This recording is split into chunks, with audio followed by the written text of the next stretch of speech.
for anyone watching the beginning, I'm just starting the Hangout, so we've got like about a half hour to go if you want to skip ahead. Um, just getting everybody here.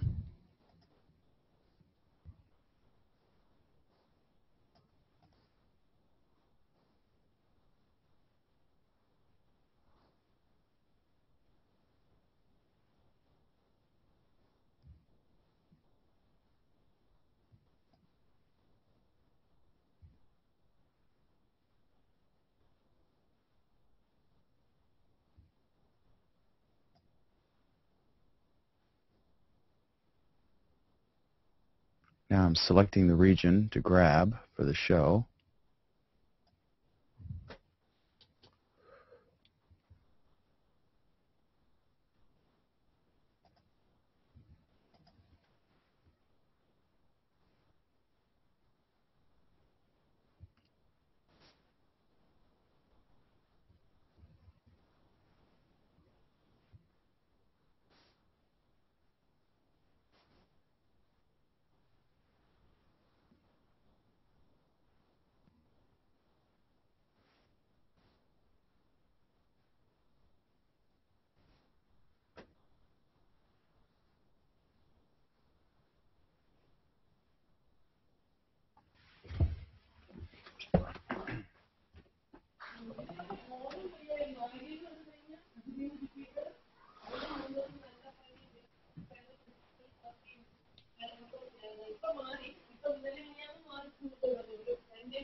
Hey there.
All right.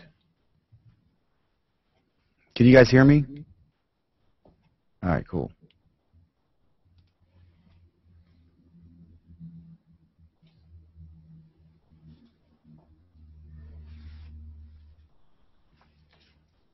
Two, check. 2, 1, 2, check. 2, 1, 2, 1, 2.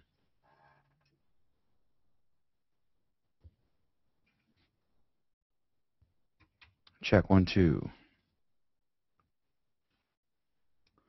2, 1, 2. Okay, cool. You can talk. We're just setting up now. We got a while. How you doing, Sreek? Pretty good, Dan. How about you? Doing well. I've had an interesting week. I'm sure. Well, are you going to discuss about that in this call? Yeah, I'll have to.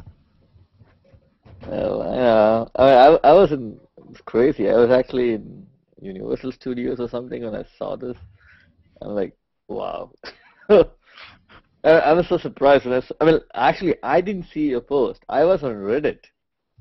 And then I saw this link. It's like number 2 or something. I'm a Redditor. I'm usually there most of the time.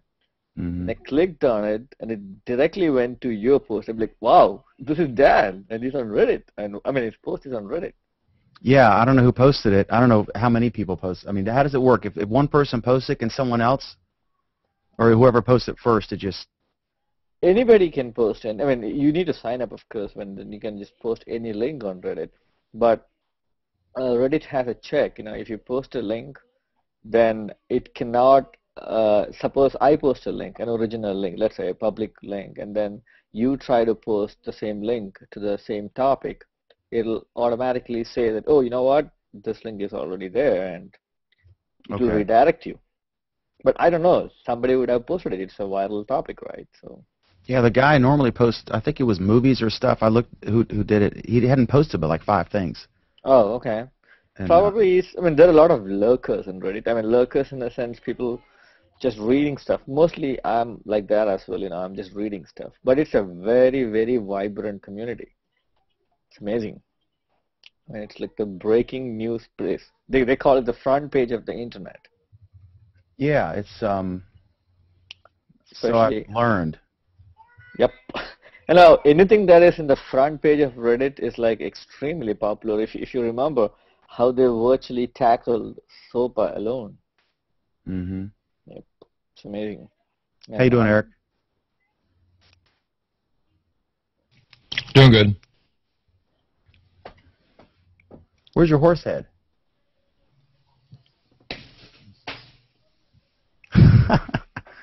I was hoping we could get Oleg one. Uh-huh.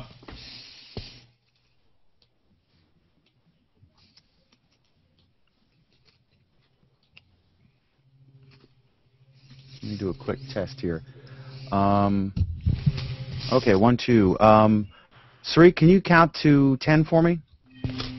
1, 2, 3, 4, 5, 6, 7, 8, All right, 9, 10. that's good. Let me test it here. What were you testing? Just the audio and the video. Make sure that it's working. Okay, 1, 2. Sri, can you count to 10 for me? 1, 2, 3, 4, That works. 8. All right. Hey, Dan. Hey, what's up, Alan? How you doing, buddy? Oh, stuff as usual. Your audio's a little low, but clear, which I like. You don't have the helium effect, which is dangerous, just so you know. I don't know if you saw that story about someone dying from that. We did hear that. Hell. Clear, that's interesting.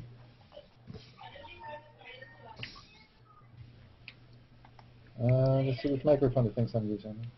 Yeah, your audio sounds very different today. I don't know why.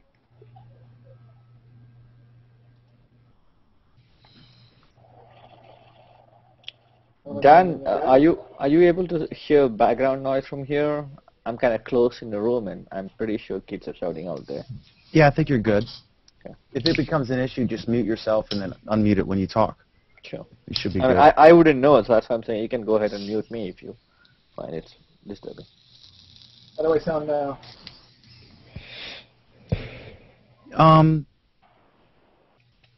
Clear. I don't know if your volume, I don't know. It's okay. It's not very sharp. Not very sharp.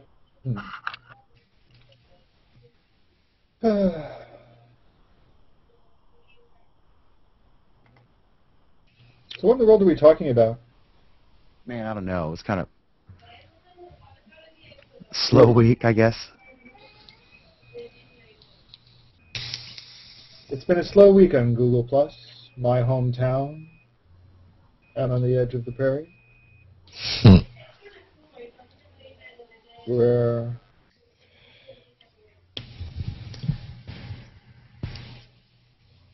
somebody got the reference at least. That's good to hear. I'm totally stoked for that picture you did of Oleg. That was like a 5-minute job. Wasn't even good. I thought of a way to make it better.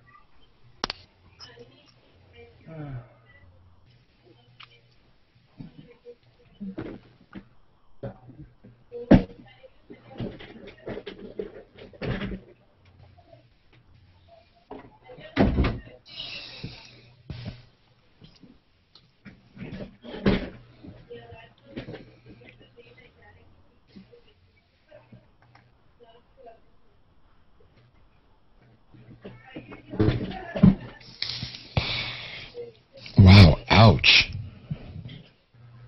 Google's selling their Clearwire stake for 1/10 of what it paid.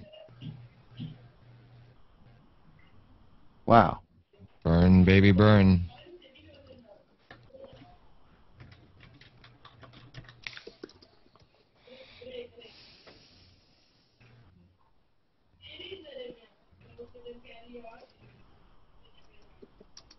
Oh my God, the picture looks amazing, Alan. It doesn't look amazing, Dan. No, I'm looking at it on the shot.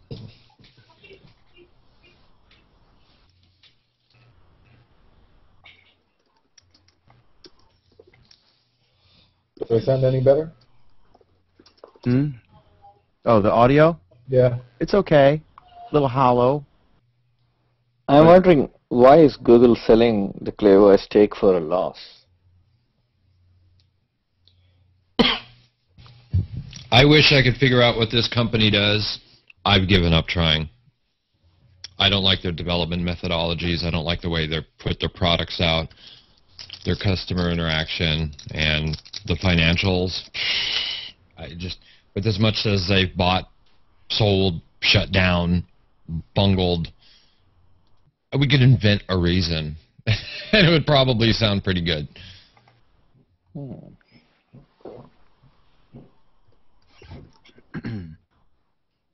I mean, I've started using Microsoft products, and I'm a Mac guy. That's a problem. I became a Mac guy recently, and I'm loving it. And to make it worse, nothing has come along to innovate that would make anyone go sour on one product over another.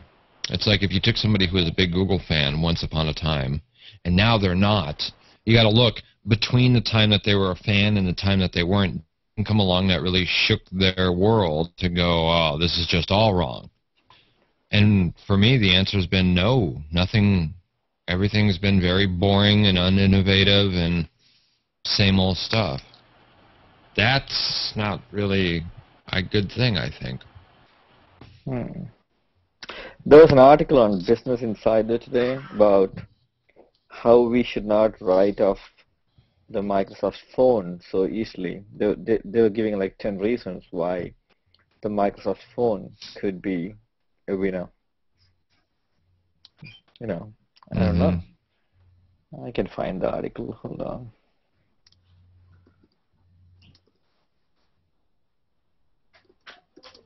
Sure, it could be a win.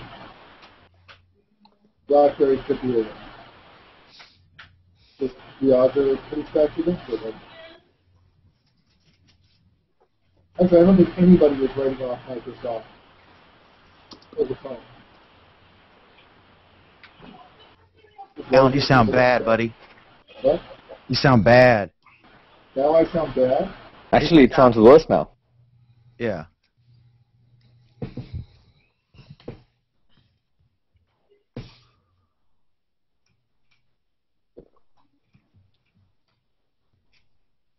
It sounds hollow. I like the mic Eric is using. Which one is that? This is an Audio Technica 4040. Like the setup.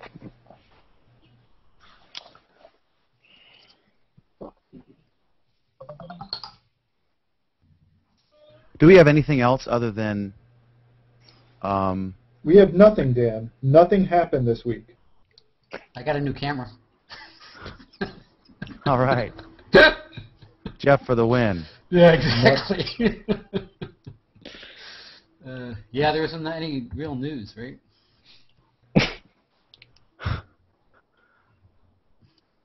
Little bits and pieces, I guess. Yeah. Talk political. Google Plus political.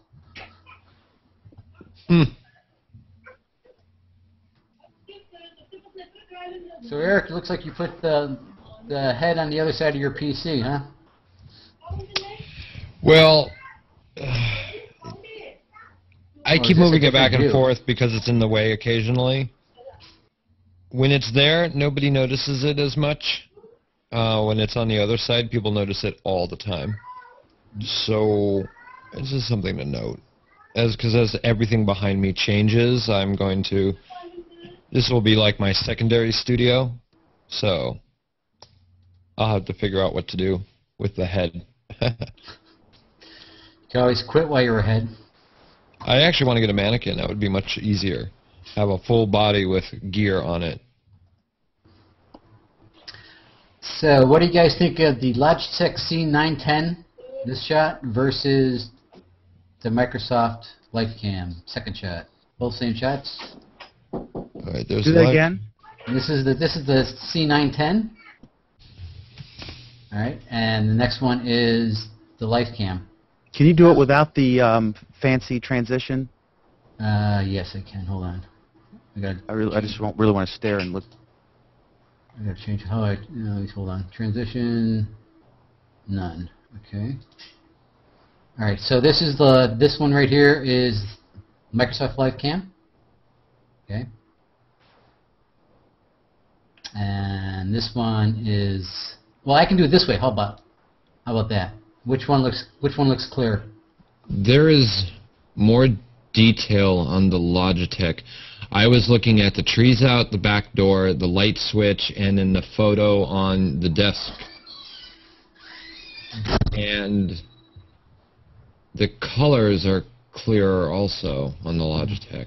Can you lower your left hand and do it full screen and switch again? And I'm going to look at the logo, the Columbia logo on your shirt, and try to read that. All right. So this is the Logitech.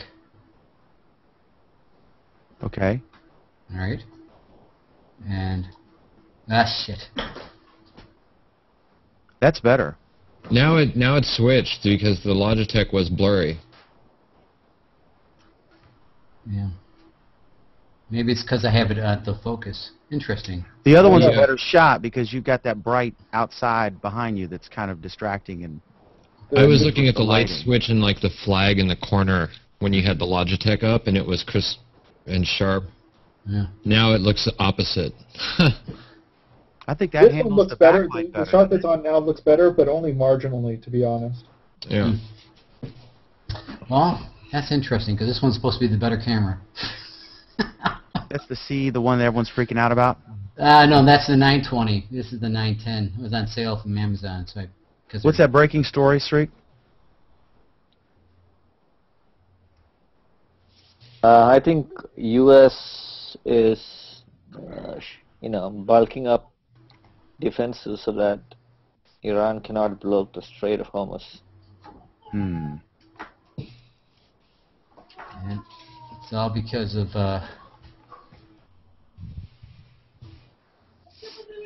It just came on Wall Street Journal.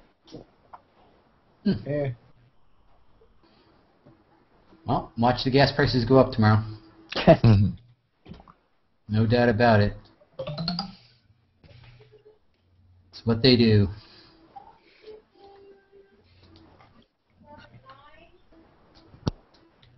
Hey, Bruce.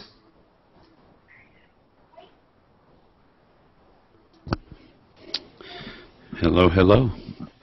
Oh, Jeff, that's perfect.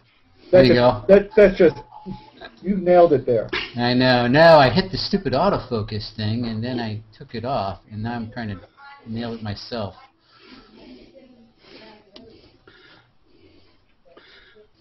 Is that your green screen rolled up in the corner?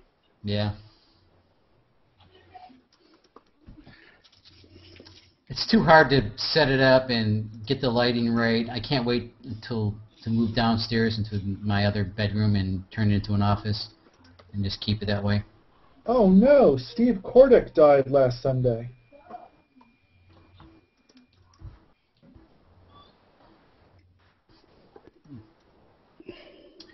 You'll have to educate me on who he is.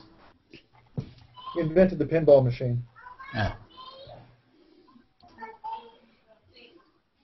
He's a pinboard. He was a pinball wizard. I was just trying to say that, and somehow it didn't want to come out because I'm Yeah, I doing. figured that's what you were aiming for. Yeah, don't ever try to do two things at the same time when you're my age, It's getting-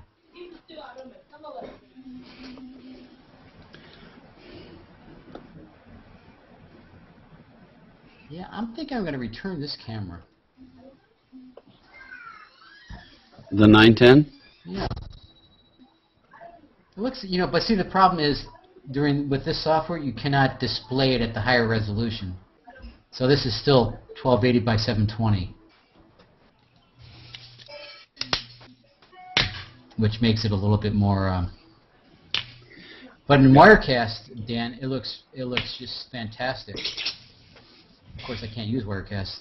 I figured on my audio issue where it breaks up, I just posted in the forum again, and I sent the same post to the tech support people there, where I can't bring my analog audio in through my Intensity Pro card. I accidentally found an old copy of 3.58 from like early 2010, and the audio is fine. It's not as good quality as the newer Wirecast, but it still doesn't have that issue. But from the 4.1 forward, it cracks, but it doesn't crack. I tried Vegas Pro and the Blackmagic capture program and everything else. It's fine. It's only in Wirecast that it has the issue. So I don't know. You're running your cameras through extra apps? No, just to test to see if it was Wirecast that was an issue. All right. I did a capture in other programs to see if the problem was only in Wirecast, and so I used the Blackmagic capture program, and then I used Vegas Pro 11 capture, and the audio was perfect. So I have to bring it in through my crappy line-in OEM jack on the computer, which is still good because it's a great mixing board and a great mic, but it's not as good as bringing it in with the video capture card. Yeah. Gotcha.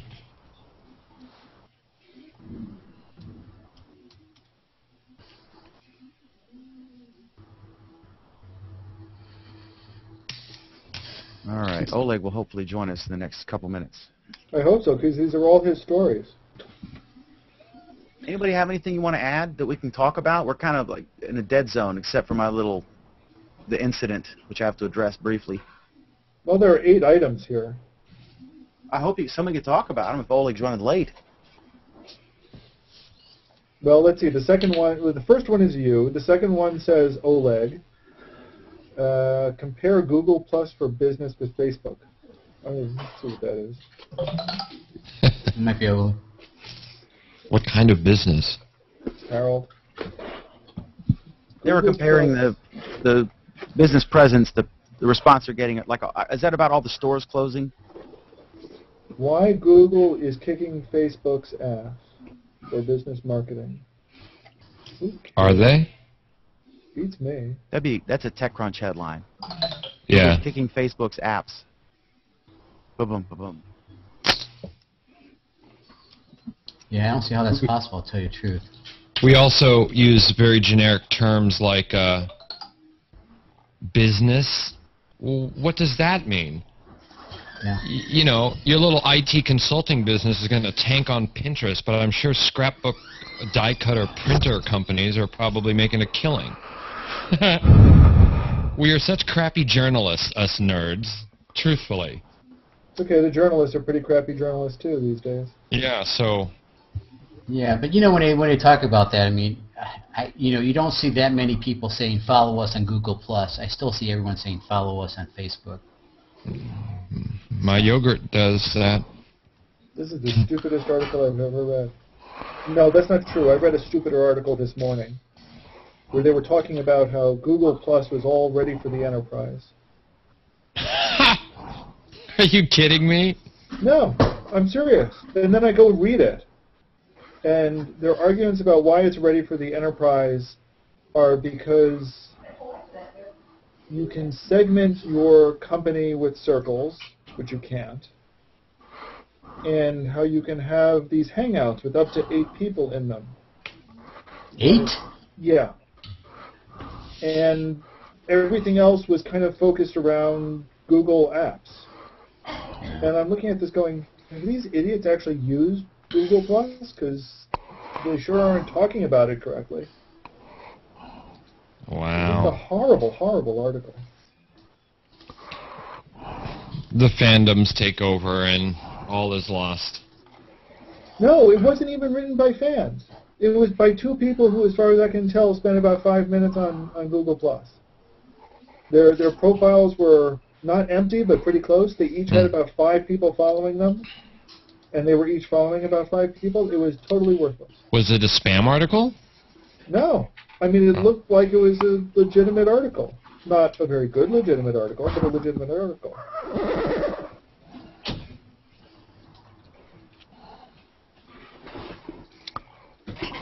I have to do one thing real quick. Hey, since I was here last, I picked up this little Xenix 302 USB mixer. Cool. Yeah. Now it has What's it called? Pardon me? Xenix. Huh? Let's Yeah. see. Xenix 302. Yeah, it's totally USB powered. But here's the cool thing. I got it because it would be easy to travel with. But how do you do a mix minus without aux send? You do that by utilizing the ATR 2100 USB out. So my Hangout, your Hangout audio is coming through the ATR 2100's speaker jack into the 2-track part of the mixer. And then this, I can mix in some PC audio through the line and pushing it to the main. So I can, if I was doing a Skype interview, I could get a mix minus with a combination of the two of them. So it's pretty sweet. Say that one last time. I missed how you're going to get the Skype in there. Well, like when I do a Skype call, Yeah. I choose for the audio on my mic the mixer. Mm-hmm. Correct. I choose the Skype audio coming in through the ATR 2100 speaker out. I put that into the 2-track input of the mixer, and then I take other audio out of the PC into the line, and it's got buttons on it where you can push stuff to the mains or not. So anyway, it's pretty cool. How big is it? Oh, it's well, I can't Wow, pull it out. It says $49. Yep, Wow. I may have to get me one of those. that's how small it is. Yeah. That's next to the end of my laptop. It's smaller than the previous 501 something or other that I had. But the other one had this big power brick that you had to haul around with it. Right. Yeah. Man, Is it powered through the USB? powers through the USB. Yeah. But it comes with a little wall plug with a USB, female slot in it, so you can. If you had too many things USB going on, now I've got a docking port for this business laptop, so it's got some extra power. But Interesting. Yeah, because I have a mixer, but my house was hit by lightning and it just blew up the transformer on it, and it didn't make sense to buy a new one because it was almost the price of a new mixer. So it was like I just decided not to get one. So $49 is pretty damn high. And how many inputs does it take? 3? Well, see, they say 5, but it's got a single XLR combo, quarter-inch one like most of them do. Then it's got a line in left and right. Then it's got what's called 2-track, which is an input. You can't do any, there's no equalization on the 2-track, and the audio, whatever you plug into the 2-track, is set by, like if you were sending a signal through your iPhone, you control the volume on that. Yeah. Or if I was doing Pandora, I'd control the volume on the Pandora app, or on the volume on the PC itself. But it works. I like it. So how do you get, this is what I was trying to do, how do you get music out of your computer into your microphone without going through the speakers? Well, it's not going through the microphone. It's going from the laptop to the line in. Yeah, line in. And right now, I've got that line in pushed to phones, which is driving my Bose System 3. Okay. But if I push this button right here, now I'm sending it to the mix, the main mix. So you can hear it now. But that's coming from your computer and not from an external source? It's coming from my computer into the line in. Okay. Oh, yeah, Dan, I need to warn you, I might have to vanish suddenly, probably around 9:30, 10. Yeah, I'm going to try to start. Let's give Oleg another 4 minutes or so, and then we'll just roll and Wing it. I just added another item. Oh, did you highlight this and select them all? I'm sorry. I added can barely another- hear you, buddy. Oh, good.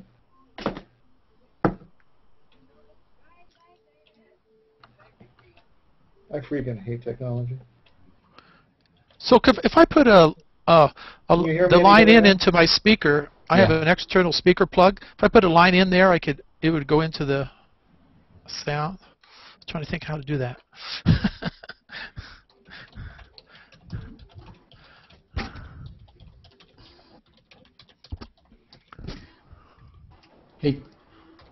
Hey, Alan, can you do me a favor? I can try.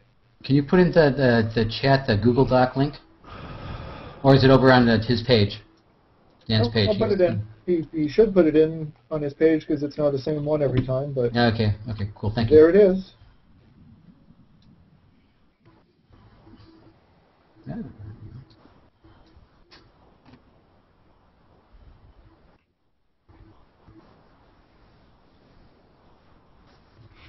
Alan, I don't know how to list the first topic. Dan addresses the incident. I don't know how to do it. I don't want to seem flippant in any way. I don't want to, you know what I mean? I don't know what. Means I actually need to read this, huh?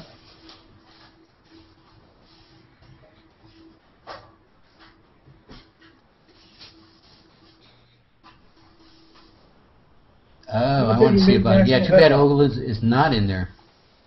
Dan, just say you made national headlines and you know, everyone from,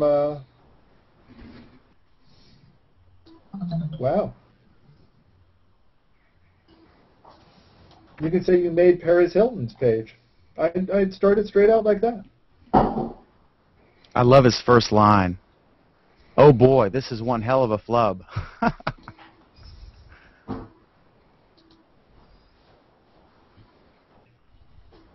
But anyway, I'm going to briefly say what happened, and you guys are more than welcome to beat up on me or offer your observations or whatever, and then hopefully we can move on. Dan, I would say that you made national headlines. I don't want a pre-interview. I want you, whatever you guys want to say, just say it then. No, I'm saying that's what you should say. That's how you should. Oh boy, that's one hell of a flub. I love it. That's great, man. No, it was not great. Oh yeah. You know, it's kind of If you're going to screw up, you might as well go big, right? Okay, Oleg's here. The party can start. Hi there. Yes. Sorry, I'm a little delayed. Oleg Moskalaskavaskovich. I'm interested in hearing about the Prime. Oleg the American. The shiny new prime. The Don't shiny call me a Prime. Russian guy. I American 30 years. Right there. 34, as of 2 days ago. Wow. This is it. How thick is it? Doing Hangout Turn- with... Turn it sideways. I'll take it out. I was doing a Hangout with Dan when he hasn't responded yet. My dad's gonna go crazy. All right. This is- I just posted if you want to share it, the live viewer, and then I'm going to stick it on. Let me put it on Facebook real quick, and then we'll start in 3 minutes. Very nice. Dan was going to join. Dan, do you want to join this Hangout too? What is that thing? It's a Transformer Prime. They just started shipping them, right? They started shipping them a little while back, but I just got mine. But I don't Is there a have any- link? Is there a link in the docs here about? Let's About see. the Prime? Yeah. Let's That's see. as There's no thin as link an in there. iPad, isn't it? It's what? It's about as thin as an iPad, isn't it? Oh, it's Or thinner than iPad. Yeah. It's I like thinner it. and it's much better in many respects.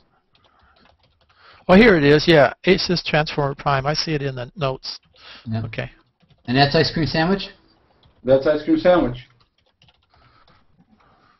Nice. One of the cool things you can see in there. You see little circles? Yeah, Google Plus, yeah. No. You see little circles, like a little black circle with icon inside. You see like down. Yeah. Down. Oh, circle around the items? What they do is in the ICS they allow you to drop one icon on the top of the other, and it makes like a little folder basically. So it's not a folder, but basically it's a collection. So for example, I have my glimpse, and I have my maps, and I have my places all in one little container. So now, basically, this one has 5 screens. I mean, you can do the deal with 5 different screens with apps on them, but at the same time, you have a row at the bottom on each one of them, so that's different. You see, there's a row of icons on the bottom, and then you can have also a bunch of icons on the top. So it's kind of somewhat similar to the old stuff, but different. But this deal with being able to put multiple in one spot, I mean, you can have unbelievable number of icons. I mean, things in one place. Very cool. I haven't learned all the stuff that ICS can do yet, but Dan, You want to order these for interest? What do you think? It says $5.65 at Amazon for it. I don't know. I thought the order $4.99. that we had them in was reasonable. Okay, that's cool. All right, so Oleg, after my thing, I'm gonna. What do you guys want to say, and then you'll talk about Pinterest? yeah, that's fine. Okay. Isn't that a girl thing, this Pinterest thing? Oh, No, here we it's go. not a girlfriend. The thing I'll show you guys will like. No, The thing I've I'll used show you guys Pinterest will for a like. year. Pinterest has the same problem Second Life did. If you let somebody go to Second Life by themselves, they wouldn't get it. When you took them in and said, "All right, calm down. This is how it works," they're like, "Oh, well, duh." Yeah, I I used it for about an hour, and I didn't know what I was doing, so I just never used it again. It's first of all, it's not that complicated, so don't think of it something more than it is. But at the Yeah. same time, it It does just have some looked use. weird. No question. Yeah, No it just question. looked very weird. I have too many things going on, so I don't want to start another Well, one. Harold, don't leave the show until I do my little spiel. You'll see. It's Yeah, actually useful. yeah. I have to leave around 7:30, so that's a long time from now. It's an hour and a It's half. only 5 o'clock. Yeah. Yeah, I got an hour and a half to spend. Do you have your Pinterest profile in your profile, Oleg? Do I have it? No, I don't have it. But you know, Alright. I'm not. I'm a more of a fan than I used to be when I said that the thing is useless. I'm a little bit better than that now, but not to the point where I'm using But it. do you actually use it, or are you browsing on it? I mean, are you a user or I'm a not using it subscriber? significantly yet, but I'll show you what I use it for, and then you'll see why you might want to use it as well. I've used it for about a year now. For photographs, or? No, for actually quite a variety of things, from architecture, visual projects. Lately, I've been using it for automotive, tattoos now. And it's great because it has the single most important feature that most social networks do not have, and that is the ability to filter content type of an individual. Meaning. I what? can talk about Warcraft, I can talk about Jeeps, I can talk about photography, Yeah. but if you follow me, you have to get all of that, even though you don't care about it. So now you can unfollow me for the Warcraft stuff if you don't care about gaming. There's only okay. 2 sites that I know of, Subjot and Pinterest, that do that. Mm-hmm. Doesn't change the behavior of the person using it, but it's certainly Right, a way right. to filter. I was thinking that's what I was saying. The topic type stuff is you have to use Pages on Google Plus to be able to do the same thing. Basically, I mean, unless you're going to have different profiles for yourself. I mean, the But easiest way to do see, it. that puts the onus on the publisher to Right. then. No, feed it. I agree with you. I think it makes it a little bit easier. I agree. So have you guys heard of this other one that somebody introduced me to this week called Pearl Trees? Mm-mm. What's that? You're going to say gentleman, to which I was going to explode over. I'll put it in. It's a really interesting. I kind of like a present. There it is. It's hard to describe. Cultivate your Watch the videos. No, now that Pinterest has become what it's become, it's going to be all over the. I mean, everybody and their brother is going to do a Pinterest website. Well, a pinboard This- style, yeah. Quora did that about a few months ago, didn't they? They added a... A place to collect, organize, and share everything on the web. This is kind of like the deal that the clip marks and the Amplify used to be, which unfortunately I just read that they just shut down Amplify. So no more Amplify, but it sounds like that. You basically collect stuff and you can share it. But also they had SpringPad. I mean, there's tons of these websites that do essentially the same thing. Where you can grab stuff and you can do stuff. Dan? Where's This Dan? actually reminds me of, like, Bottlenose. Dan who? Probably getting a different tie. Gesundheit. Thank you. Sorry. We'll sneeze on G+. What happened to Dan? All we're going to get is a little empty mic today? No, he's coming in. There he is. Taking over. There he is. Dan Bot. It's either empty mic or empty head, one or the other. So. Round table. What in the world are we going to have a round table on? That's just when I go to everybody. Any final thoughts? I thought we were going to order Chinese and do the eat on the air. Huh? Do what? Order Chinese and eat on the air. The round table deal? Break out the beer. For some reason, Dan is totally serious today. I don't know what's going on. I don't know why. Are you okay? I just sold my car. Congratulations. Thank you. What car? It was Hyundai Elantra 2002.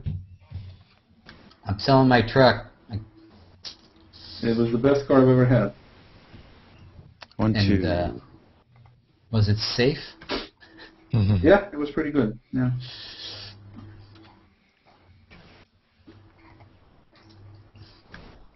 All right, everybody set? Yep. Right away, buddy. Billy, welcome. Hi. Watch out. All right, here we go.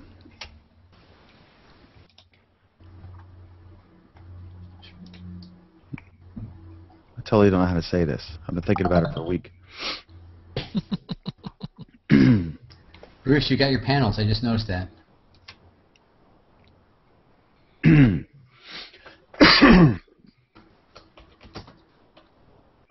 Hello and welcome to Google Plus Week. I'm Dan McDermott. This is our unofficial look at the world's coolest social network. We have lots of stuff to talk about this week, as we always do, about Google Plus, but I wanted to begin the program by addressing a little issue that I had on Monday.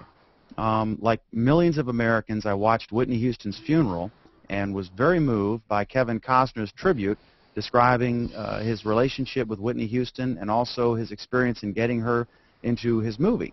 I was also inspired to watch the movie. I hadn't seen it in 20 years, and it's not Gone with the Wind or anything, but it's Whitney Houston at her best, one of America's greatest talents, vocally, and beautiful woman, and she did a good job in the movie.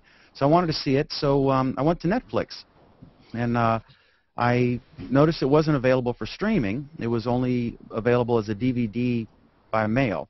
And then I looked at the comments on the page, and I saw a bunch of people ranting that it had previously been available for streaming, and several people commented that they had pulled it after the funeral, that they said they had just seen it.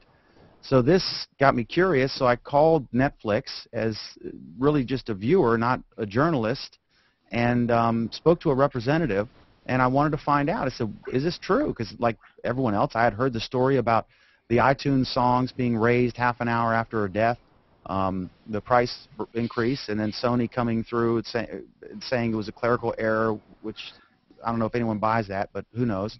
So I was intrigued, and I talked to them, and they said, can you verify this? And first he said that he thought, they buy and sell, or they lose and regain rights all the time. And I said, can you check? So he went back and he checked with his floor supervisor. And then he said, I can check on the computer. And he came back and said it was pulled after her death. And then I said, well, can you tell me why? So he came back and he said he had talked to his head boss and that it was pulled after her funeral because the company that owns the rights had an opportunity to sell a bunch of DVDs. And so at this point, I had the fact that it just made sense given the Sony fiasco. I had the comments from people on the web page, angry comments on Netflix.com, and this guy who I spoke to and two of his supervisors who all said the same thing. So I thought I just did a little Google Plus post, and I did not anticipate that it would go viral, but millions and millions of people read or heard about my post, and the headline was "Dancing on Whitney Houston's Grave." Rights pulled from Netflix for streaming, Netflix rep says, or something like that. And everything in the post remains true. That is what the guy said, but I didn't realize that it was nonsense, that the guy, I don't know if he just made it up, or if he was trying to get me off the phone, or if what I suspect happened is it wasn't malicious, I suspect that he was looking at the same page that I was looking at with the comments, and they moderate their comments. So some Netflix employee had approved those comments, so he assumed it was true, and I don't know if you really talked with supervisors or not, or if they all reached the same conclusion. But in the end, I did my little Google Plus post, and then it went to Tech Meme. I've never had that happen before to anything I've written. And then it was the #1 story on Reddit. I watched it as it went up and up. Someone posted it there, and it was one of the hot stories of the day on Monday. And then a single reporter emailed me and said that Netflix's vice president for PR, who had not returned a previous email on another subject in the past, so I didn't think to email him this time. I figured I didn't rate for him to respond, but he was saying that this just isn't true. And he was actually charitable. He said, I don't know what the rep said, but this isn't true. So I told that reporter that I thought it was that I had checked the quote 3 times. It was accurate, and that's exactly what he said, and I was convinced of that. And so he ran his story. In the meantime, I immediately went to try to see if I was right or wrong and prove it, So I thought, so I looked at the Internet Archive, and there was nothing I could find there. They had stopped pulling previous to this. But then I looked at Google Cache results for the Netflix page, and I discovered that from late December back, it was available for streaming, but as of January 1st, it was not. Now, at this point, I realized that the quote I'd used was inaccurate, and that I had put out a post, and you can technically defend the post because every word in it's true. This is what the guy said, but and it was just a Google Plus post. It wasn't something from one of my newspapers and all that. But the bottom line is that's not good enough, and I know better. I should have, checked with the 4th or 5th Netflix person. I should have carpet bombed the PR team. I should have anticipated this could go viral. I just didn't. And in the end, the real damage. I mean, no one's died. No one's been arrested for this. It's not that big a deal, except millions of people got upset at an innocent company. And other people blogged or wrote stories in all kinds of places, the mainstream media and tech blogs everywhere, that generated ire at this company that had not pulled the rights after the funeral. And so if I had been more careful, if I had been less sloppy or what have you, this wouldn't have happened. And millions of people wouldn't have been angry at a company that had done nothing wrong. So all I can say is I've learned a lot of lessons here. I've learned anything you post publicly may go viral, so don't post it thinking only a couple people are going to read it. I've learned to really try to nail it down with additional sources, and I've learned that I'm surprised that I haven't been beaten up more than I have, but I'm a lot harder on myself about this than anyone else has been on me, which is surprising. And I can only hope that, and I'll throw it to you guys if you want to say something, but I can only hope that in the end, as this blows over, that I will be judged on the whole content of the work I've been doing as a journalist since the 80s, rather than, but I know there'll always next to my name be this asterisk about this short Google Plus post gone horribly awry. So anyway, I just wanted to address that. Oleg, if you want to beat me up. I think I speak for everybody where we officially forgive Dan for his lax here. No, personally, I don't know, Dan, I mean, you beating yourself up, I don't know how much of that is true in terms of what they've told you. Everything you said, I totally agreed with. Personally, and I, for a second till this day, till this right now, I do not buy the concept that somebody who had the rights pulled the rights or whatever. Because right here, on my shiny new tablet, as you can see, right here on Amazon, you can rent it right now for free if you're an Amazon member. True, but definitely it was pulled at the end of December. I mean, I look back at the Google, and I put. Then we have a conspiracy theory that people from this company knew that Whitney Houston was going to die a few months later. Just kidding. Anyway, I don't think it was anywhere near as big an issue as everybody made it out to be. My personal feeling is that it's natural for companies to try to make a buck on anybody who dies. We saw it after Michael Jackson. We saw it after everybody who basically dies. Immediately there's a swarm of people selling T-shirts and buttons and doing whatever they can to make a buck on a tragedy. So it's whatever conclusions you jump to initially, based on your conversations with other people, were totally legit in my opinion. Totally legit. Yeah, I still don't believe it. What are they going to come out and say? Yeah, actually, we totally did that, and then deal with 10 times the heat? You lie.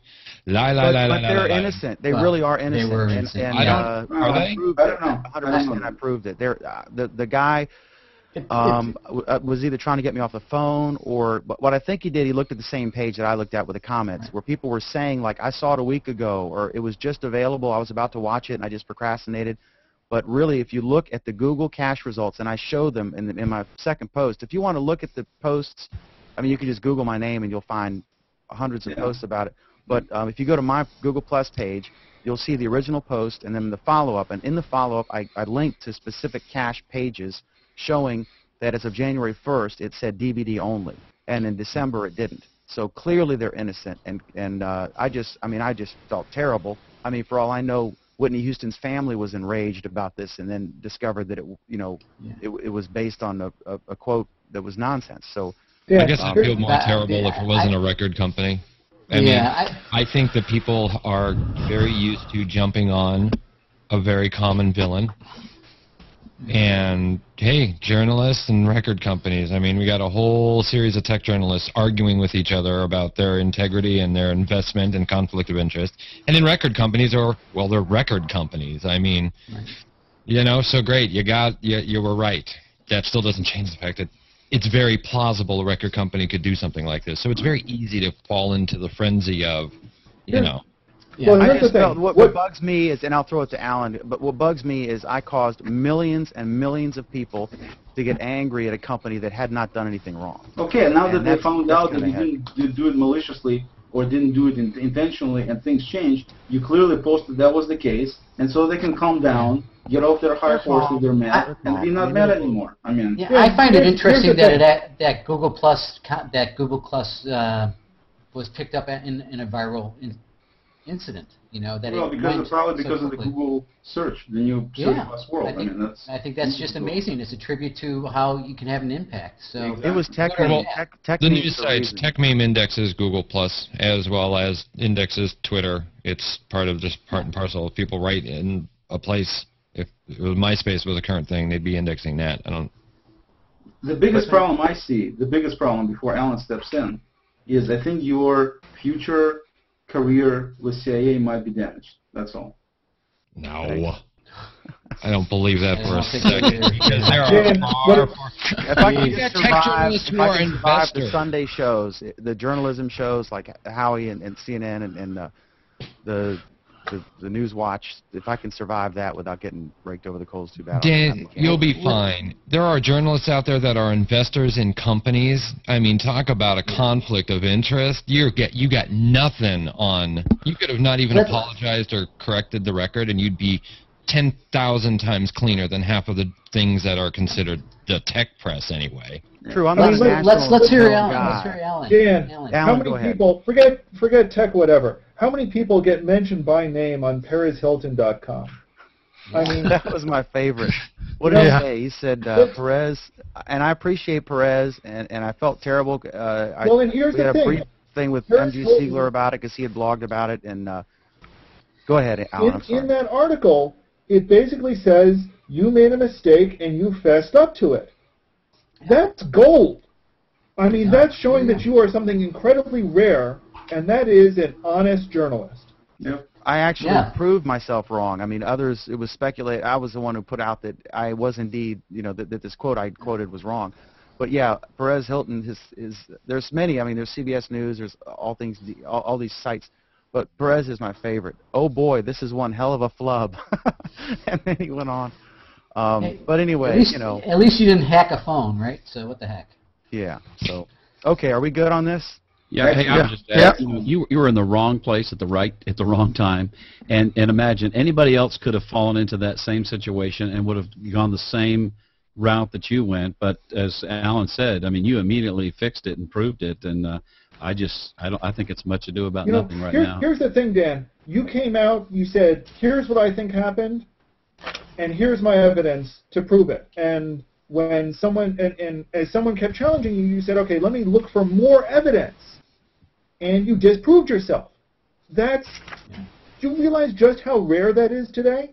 You can't get scientists to do that, even though that's the scientific method. You can't get journalists to do that. You certainly can't get politicians to do that. Come on. Yeah, but Dan, this isn't a gray area. You could prove it. But I mean, at that point, I was like, oh, God, you know, I've got to prove myself right or wrong here. And then I thought, oh, God, I wish I'd thought to check the cache ahead of time. It just didn't dawn on me.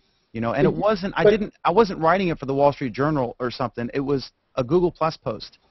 Right. But still, I'm a journalist. But still, Dan, you're a journalist. You had 3 different sources for your information. Plus okay? the anecdotal evidence that this Plus made sense, plus the comments on the page. I mean, I had a lot of evidence. But you had a lot of evidence, okay? And even then, you kept looking for more proof. Yeah. Okay, that to me... We didn't invade Iran, you know, so... You know, that to me is pretty clearly says that you've got integrity and you're a good reporter. And I really don't think anything more needs to be said about this. Okay. I agree. All right, so we have other topics. I don't like being the biggest topic on Google Plus for the week at all. This is not. This is humbling. Oleg is back. Okay, so now we go to Oleg. Oleg wrote, I don't know who Oleg or Alan, from Screw Up to Hero. Oleg makes up for Dan's shortcomings with a nice Pinterest tip. And I want to thank Oleg because he sent me an invite to Pinterest, and it's cool. A great time waster, and I told him that I get hungry every time I look at it because this is incredible. And I actually I saw a picture of this pizza, and I think it was a link to Martha Stewart's website, and I went to Target and bought a pizza stone, and have gained about 1.5 pounds because of it. But it was great, and I broke the pizza stone after the 3rd use, so I've got to figure out what I'm doing wrong. But anyway, tell us your tip about Pinterest, Mr. Oleg. So the Pinterest thing is kind of interesting. I'm going to show a screen real quick here. I'll go to Google Plus too. And one of the things that I found that I'm missing on Google Plus, and they probably will add it at some point, but they haven't so far, is ability. I was actually writing my own deal to do it, and that's why I alluded to the show before last that I was writing it. And now I'm stopped it because I can do it through Pinterest. So I'm not going to develop it after all. Is a way to have favorites. One of the things that I like about Google Plus, I mean, I like practically everything on Google Plus. One of the things that I'm missing is being able to store favorite posts. You know, you can't mark things as, you know, star them or, you know, make them favorite or something. So you can just look at real favorites, and you can do things with people, with circles, this and that, but you cannot do favorite posts. And so, you know, obviously you can try to mimic it using some sort of a storage thing somewhere else, but it wasn't anything basically as cool. I was going to write my own, but like I said, I'm not going to do it now because I think you can do with Pinterest without doing your own.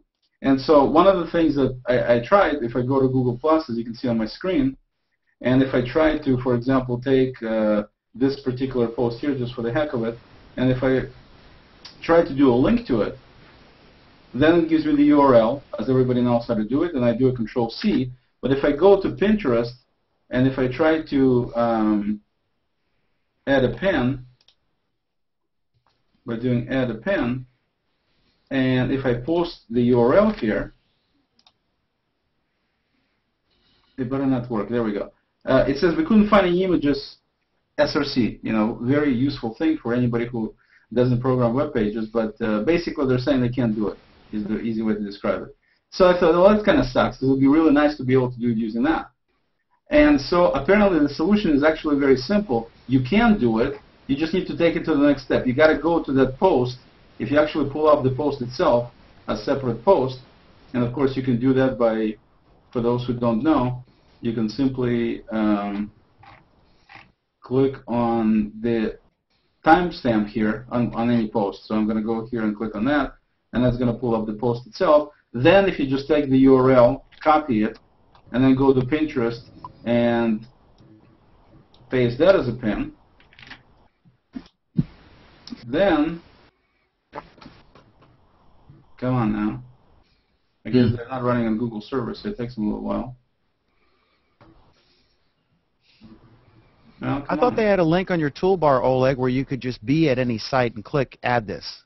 No, you can Yeah. pin it. Yeah, you can pin that. Yeah, yeah. Let me see if that maybe that approach will work better. So if I go to this and I click on pin it.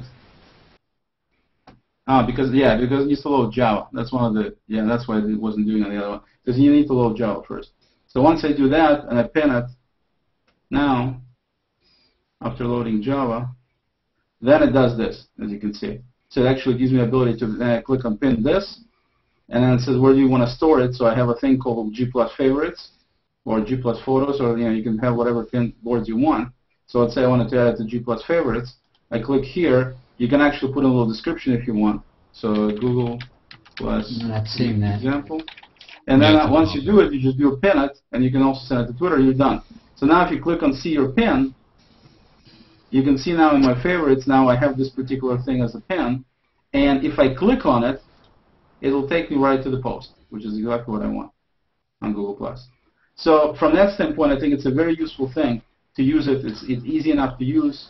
And I think it could be easily used. You can, dump it into several different boards, and then you can just have a real nice way to look at your favorites. So I have like Google+ photos.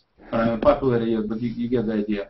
And then you got G+ favorites and other things you can keep track of. So from that standpoint, I think it's a very useful little utility you can use to use Pinterest for Google+ favorites. So you're digging Pinterest. Huh. I like it for some things like this, where there's some visual things involved, and being able to drop them into different categories. In that case, they call them boards, but that's what I call it. It's very, I think, convenient, useful. You can also have, as you can see, they also have ability to give you the RSS feed for them. You can tweet about it. I mean, it's just nice that it's already built. You don't have to do a lot of, people can comment on it, people can follow you, all of that. But that, to me, that's not as important. As you can see, I have one follower. I'm not pursuing anybody by any stretch. Just to get some of these things organized in this manner, and I think something that Google+ right now is missing out on. One of the things that I think would be great, where they could completely kill Pinterest, in my view, is if they just took the Google+ and being able to arrange Google+ posts like Pinterest does. Just like they do in Blogspot, where you can do your blogs using dynamic views, where you have the same blog essentially visible using a variety of different layouts. To me, it's nothing but a different layout here. I mean, it's not much different than that. And they have comments, Google+ has comments. They have likes, Google+ has +1s. Essentially, it's the same thing. So if they could just set up ability to show Google+ content using this approach, I think it will be a major blow to Pinterest myself. I think Google+ would definitely be, since it's so popular, I'm hoping somebody over there will do it. We'll see. Let me throw it to the Anyway, room real quick and ask, for those of you who are using it, I've been reading stories, I guess you put out some stats about Twitter, that the vast majority of people don't post too much on Twitter, they just read. And I find myself, I've gone to Pinterest a few times, I've spent several hours on it, it's interesting, but I don't think I've pinned anything. I tried once and it didn't work. But are any of you using Pinterest other than Oleg, and if so, are you pinning things? Are you more of a contributor, or are you more of just reading all these things or checking them out? I pin a lot of stuff. I have nearly 2,000 pins I've put up in about a week so far. Wow. And how are you using them then? Like I categorize them. Like I have different boards, and for each board, like a lot of them are like photo related. Like I have black and white photos, landscapes, people. I also like share a bit of my work on there too. So I've seen some other photographers doing that, but I mainly use it to just keep track of some favorite photos I found not only on Google+, but on Flickr or 500px or any other site like that. Mm-hmm. And can you make them private as well as public? Is everything public? I'm not. Yes, I'm and not certain. you can make it collaborative. You can actually create a group pin board. Like I'm looking at Billy's boards, and there's like 3, maybe 4 boards I would follow. And this is actually a pretty crucial feature that most social sites lack. Billy can go ahead and do whatever he does online. but I only want to subscribe to part of Billy. I'm not interested in his flower board. Old homes is interesting. Interiors is interesting. Cars, maybe.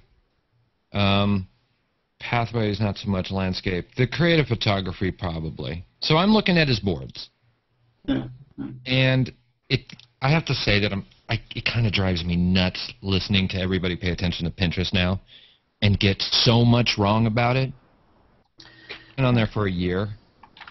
It's really easy. I don't understand how anyone can't get it. And I'm so tired of the marveling over the gender. Yes, it's 60% women. And Gentleman is trying the man play, which to me is an insult. If you want to create a Pinterest for cars, that makes sense. Stop breaking things down by gender. It's insulting to both guys and the ladies. I forgot who wrote an article. It was like, the guy's guide to Pinterest. Well, let me put my wrenches and drums down for 5 minutes because I can't figure out how an image curation social site works. So I'm a little bitchy about it. I'm sorry. Well, and I don't know about, the gender thing on this site or whatever, but the reality is that more women use the internet than men, and I don't know what the percentage on a general scale is, but so that more women use any specific site isn't shocking, at least not to me. No, right, because what happens is the tech people showed up, and that's overwhelmingly men. Anthony, so what? So what that there are more women on the net than... So what? No, that's my point. I don't know if that was my point, but my point is that that's a general stat. Like, it's not a stat that should be, applied to Pinterest because it's just the way it is, Yeah, it makes people uncomfortable. They go to the front page and there's a bunch of scrapbooking material and arts and crafts stuff. And the geek crowd freaks out about this. I mean, the number one sources of pins are Etsy, Flickr, Google, not Google+. Google+ is not a thing. Google as an engine that has images in it. In fact, it's kind of annoying trying to pin stuff from Google+ and Facebook because of the weird ways they do their images. But people find things that people have made, and it's basically you have a corkboard on the wall, you cut crap out of a magazine, and you pin it up there so you can visually, at a glance, see it. So my comment is, who the hell's got the margin for yet another thing? I mean, I installed it. I got an invite. I went on it. I used it for about a week. I got tired of all these notifications popping up on my phone. More people following me on yet another service, and I looked at some of their Pinterest boards and everything, and I thought, screw this, I uninstalled it. Well, I just don't have the margin problem. for another social media thing. All it is bookmarking, and I think Pinterest stands out. All it may be is bookmarking, but it's yet another bookmarking thing. But Bruce, everyone said that when Google Plus started up too. And everyone said it. And that's fine. And what I'm saying, you have to decide. I mean, Google Plus is great. I do Facebook. I do Twitter. I think that's about it for me. And how much margin does the average person have to follow yet another third or fourth or fifth thing? Just I have more doesn't make margin sense on a site that puts social second, not first. The productivity for most of these sites gets hampered when social is the first order of business, not the second. Digo, bookmarking tool. What delicious could have been. It's about bookmarking. Wait, this is very social. All I did, I signed up a thing, and all of a sudden, everybody who knows me starts following me. That's a gimmick because they tie it into Facebook and Twitter. Right. Well, that's social. But ultimately, I'm curating stuff that I want and I need. Yeah, but do I want and need what you're curating? I mean, do I have the time? And the no, but that's exactly the point. I totally agree with Eric. I'm going to use it to store my own stuff. I don't care about following anybody. I don't care about anybody following me. I just can store my own stuff and then easily be able to get to it. And they provide the kind of layout makes it quick and easy to do it. So that's the only reason I would use it. I'm not a fan. I got a question for you, Ogle. Don't you think that Google Plus or Google will be doing something very similar in the next 3 to 6 months, and that will just, It'll be the end of these guys. Yeah. Real quick, Pinterest is made by Googlers. Pinterest is made by Googlers. They're ex-Googlers. Google has possibly had an interest in buying Pinterest. Pinterest is like, no way. Back off. Google could probably do this. First of all, this would be an awful acquisition for Google because Google can't acquire content and keep it around. let's think of Jaiku, right?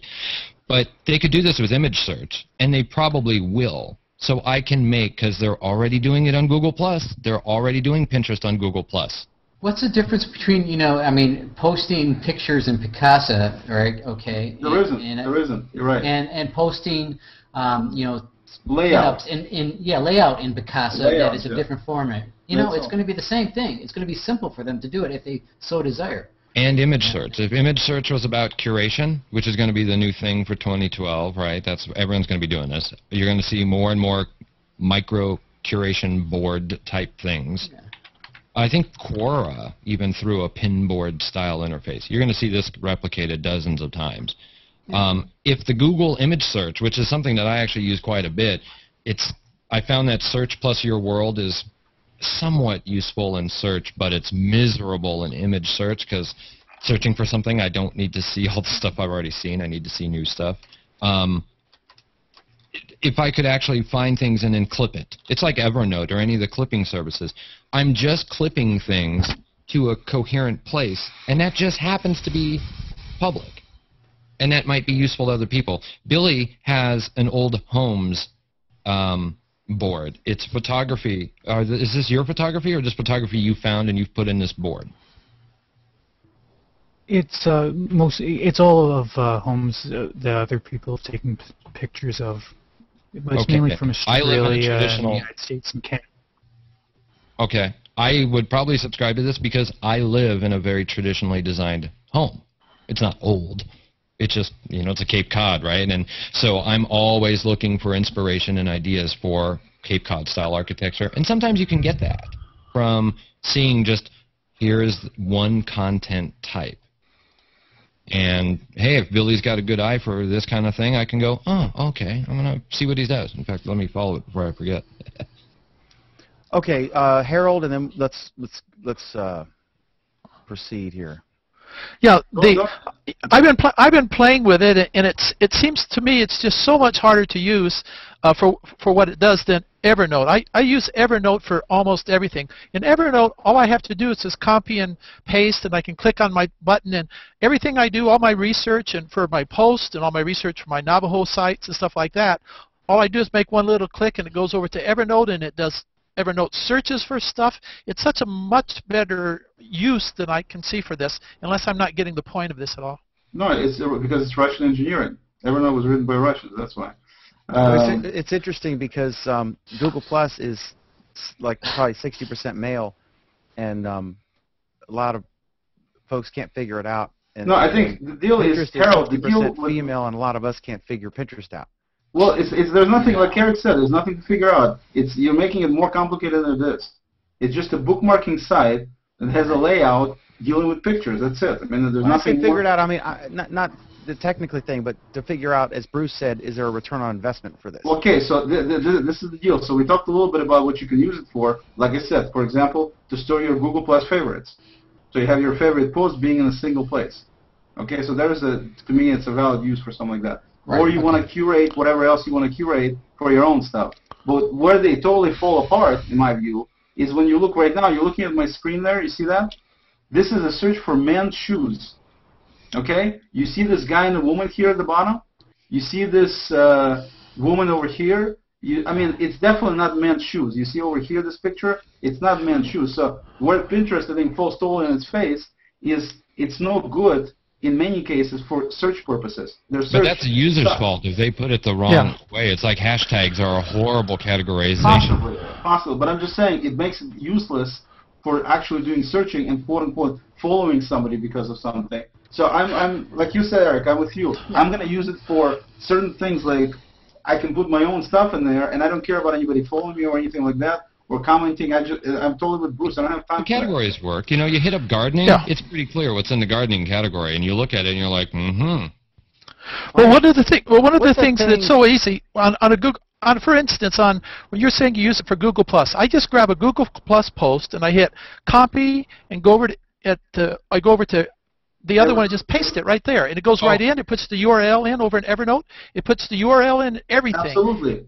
Right, and that's great for like Evernote line is a phenomenal items. tool, but it doesn't have the same visual where you can jump in and quickly see a lot, like in browse mode. I will concede that point about the visual thing. If you've never put up a bunch of clippings and paint swatches, even if it's cars, you know, even if you're like, you know what, I want to buy a truck. We're all guys here, right? There's no women represented. Notable fact. But I'm going to go through all these magazines, Car and Driver, Motor Trend, and I'm just going to start clipping pictures of Jeeps. I'm a Jeep guy, right? Oh, and I like those tires and that ad in the back. I'm going to cut that out. I'm just going to pin these to the wall. I'm going to lean back, and I'm going to look at my wall and go, yeah, I like that. That looks good. Or if you're painting a house, or if you're decorating a baby's room, you're going to cut out all this stuff and pin it to the board. That's all it is. Right, exactly. That would look pretty boring in a spreadsheet. Be like, awesome baby room number 1, awesome baby room number 2, awesome baby room 3. Like, you got to click it and go back. Yeah, so this is all visual. Okay, did you see the post that just came up? Flickr disables Pinterest pins on all copyrighted images. Just posted right now, 8:49 p.m. Yeah. Who's going to be next? Well, is Google image search Well, here's the question, Eric. They've got this guy. He's on bail. The mega upload guy. Mm-hmm. We talked about this before, and I really want to move on because I guess we could almost start a Pinterest week.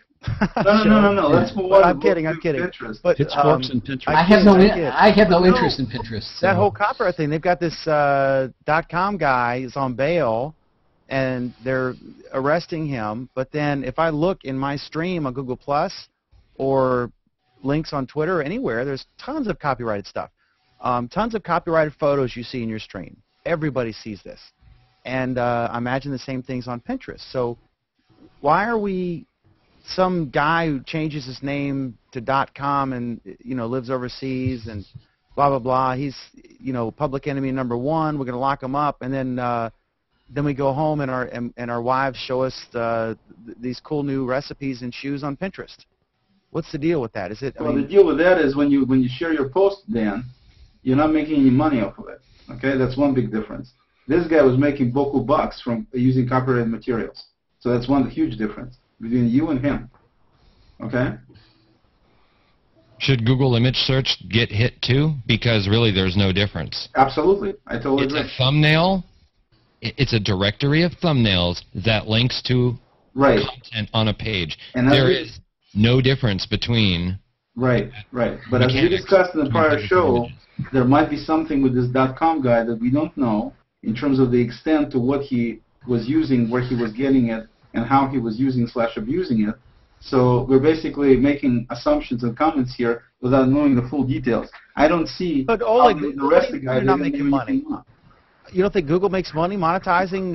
Not Google Plus yet, but eventually they'll have ads, and the game revenue or whatever they're doing. I don't know if that's materialized yet, but clearly these sites make money. I mean, Google Image Search makes money from ads when you're on Google, and I'm not picking on Google, but I mean all the sites. Like I said, I don't think we know the full story in terms of what they did. Correct. But I'm just saying that it's interesting that there's blatant copyright infringement going on every social media site. Right. DMCA notices have been hitting some users and their posts are disabled on G+ because of the culture of the internet. So I found this on Reddit. I'm just going to throw it up here. Yeah, I wonder if we're Chris picking Perillo on just had a video where he said, look, if you're going to share something, you can get in trouble. Don't share things that are copyrighted. If you want to share your own content, by all means. But if you're going to share something that's copyrighted, then be sure that you have a right to do so. Otherwise, you may be in trouble. I mean, he said it. I think he's. But what happens when jaywalking? You like I post things about Mitt Romney from Yahoo News. Is that a copyright issue? Yeah, that's Are you copying and pasting an article wholesale, or are you linking to it? No, I'm putting in the URL and then it just. Oh, that's fine. You're sharing. It's not fine, Dan. It's not fine. That's the question. There's still a lot of issues out there wondering whether linking is copyright violation. Right, exactly. Our web browser. It's not a settled issue. I don't think any site that copyright theft. Our web browsers. It makes a copy of everything that we see on the web. Of course it does. That's true. That's interesting. Yeah. I'm being kind of overly. I'm telling you, I thought from the moment I first saw the mega upload thing, I don't care about all these damning emails and everything. I think that if they can get a good attorney, and I guess he does, then I don't see at all that this is any kind of open and shut case against this guy. Because I think let's see what happens. Let's see what happens. Yeah, we'll see what happens. That's what you thought about Netflix. Huh? If linking is a copyright thing, I'm sorry. If linking is a copyright issue, then it's just Pandora's box waiting to open. But seriously, look at the pictures. Look how many copyrighted pictures you've seen. Yeah. Right, but if you're actually from an animated GIF to, I'm sure that somewhere out there someone's uploaded some of Billy Wilson's work, and I really don't see. If you look at the number of, I've seen a whole lot more copyrighted images that people have actually uploaded to Google Plus and posted than I've ever seen a mega upload link. And yet one guy, this guy with the crazy history and the weird name, overseas, will lock him up, and then, I don't know. I just see a double standard. Let's wait and see what happens in the trial. Okay, let's not speculate before. Mega upload is an entirely different ball game. You actually have a physical copy of the content on the website, right? But if you're just linking it, Correct, but look how many, Sarika, in your stream, how many copyrighted images do you see people have actually uploaded, animated GIFs or what have you? Well, a lot of times, how do you know it's uploaded? See. If someone's, got it as an actual post, if they upload a picture and you click on it, it blows up into their. See, there's a big difference between uploading. How would you know it's copyrighted? No, that's a different question. How do you know whether it's uploaded? See, if you upload it in Google Plus, actually it goes to Picasa, right? Your albums.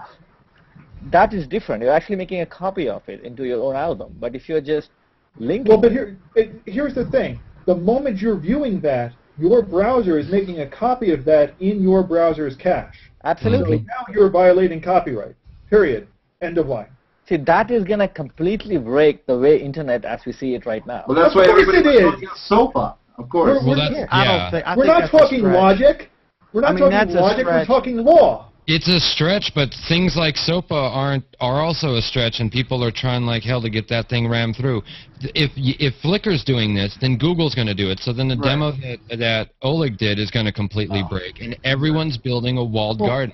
Linking. But Flickr's doing it for a different reason. They're trying to slow the surge of Pinterest, right? They're not doing it for any other reason. Oh, it's a good photographer kiss-up, really. It is. Yeah, no, they're slowing. Yeah, exactly. They're doing it for the same reason why Google keeps trying to block people downloading images from Google Plus, either with the toggle box or disabling the right mouse click over an image. They're doing it because photographers are trying to keep a vested interest in their own photographs. Why do they post so many pictures on Yeah, no, usually when a photographer is putting up, they'll put a watermark on there if they don't want it digitally copied, right? Yeah, but it's easy to get rid of the watermark. It's trivial. All right, speaking of photos, Alan, what was the story you shared about this game? There was a post today about this game. I think we have a copyrighted photo we can show. Go ahead. The photo, because I'm not. Yeah, the Candy Dash photo. What's the deal with that? Someone posted that. What's the story there? What was that? Just that Google has once again released another game. Big deal. Nobody's playing. We know how much Oleg likes these sort of things, though. So we We're had so to proud of Oleg for his. It didn't work. I couldn't even load it. It doesn't even work. Half of the videos that's floating around on Facebook is from YouTube. Imagine tomorrow. I know it's a public website and no real copyright issue, but it'll be funny. But embedding a YouTube what do you mean video no real is fine. copyright issue on YouTube? No, embedding a YouTube video is fine in your post. The difference is if I go to Billy Wilson and I look at one of his pictures and then I hit print screen and crop it and save it in Paint or Photoshop and then upload it to my thing, my post, that's illegal. Totally illegal. Everything's illegal. How many droid pictures you see out there? Yeah, are Star you Wars. If you have an embedded YouTube video on a Google Plus post, that's not even supposed to be there in the first place? No, because you can turn off embedding in YouTube videos. Well, sure, but the people who are putting up YouTube videos are not the owners, so they wouldn't be doing that. The only people that do that is like Vivo and Warner Brothers, right? the big content guys, the SOPA guys. I mean, Okay. it gets a little haywire and Right. a little all over the place because everybody can start throwing up walls, and guess what? We got CompuServes times 1,000, and everyone's got their own little gardens. And we're back to square one. While I understand what Alan said about your browser actually creating a copy in the cache, for all practical purposes, I don't think that linking in a commonsensical way is ever going to be considered a copy. Well, you'd be wrong. Because I'm just saying my courts have opinion. You'll be wrong because courts have already ruled that linking is a form of copyright violation. There are academic institutions in Canada who are contractually agreeing to copyright institutions that are saying, yes, we agree that linking is a form of copying. Okay? There's precedent, there's action. This is what the law currently says and does.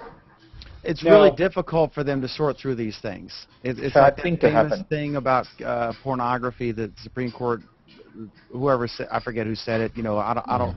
It's hard to define it, but I know it when I see it, and it's just. And when they try, ostensibly to combat the legitimate issue of piracy, they come up with something like SOPA, which is some backroom deal written by these companies that sue grandmothers, thousands of dollars because some grandkid downloaded a song on their server. Then you get these train wreck bills. But yeah, it's interesting. It's hard to define and to try to sort through it. I don't know. I don't envy them because there are legitimate piracy issues.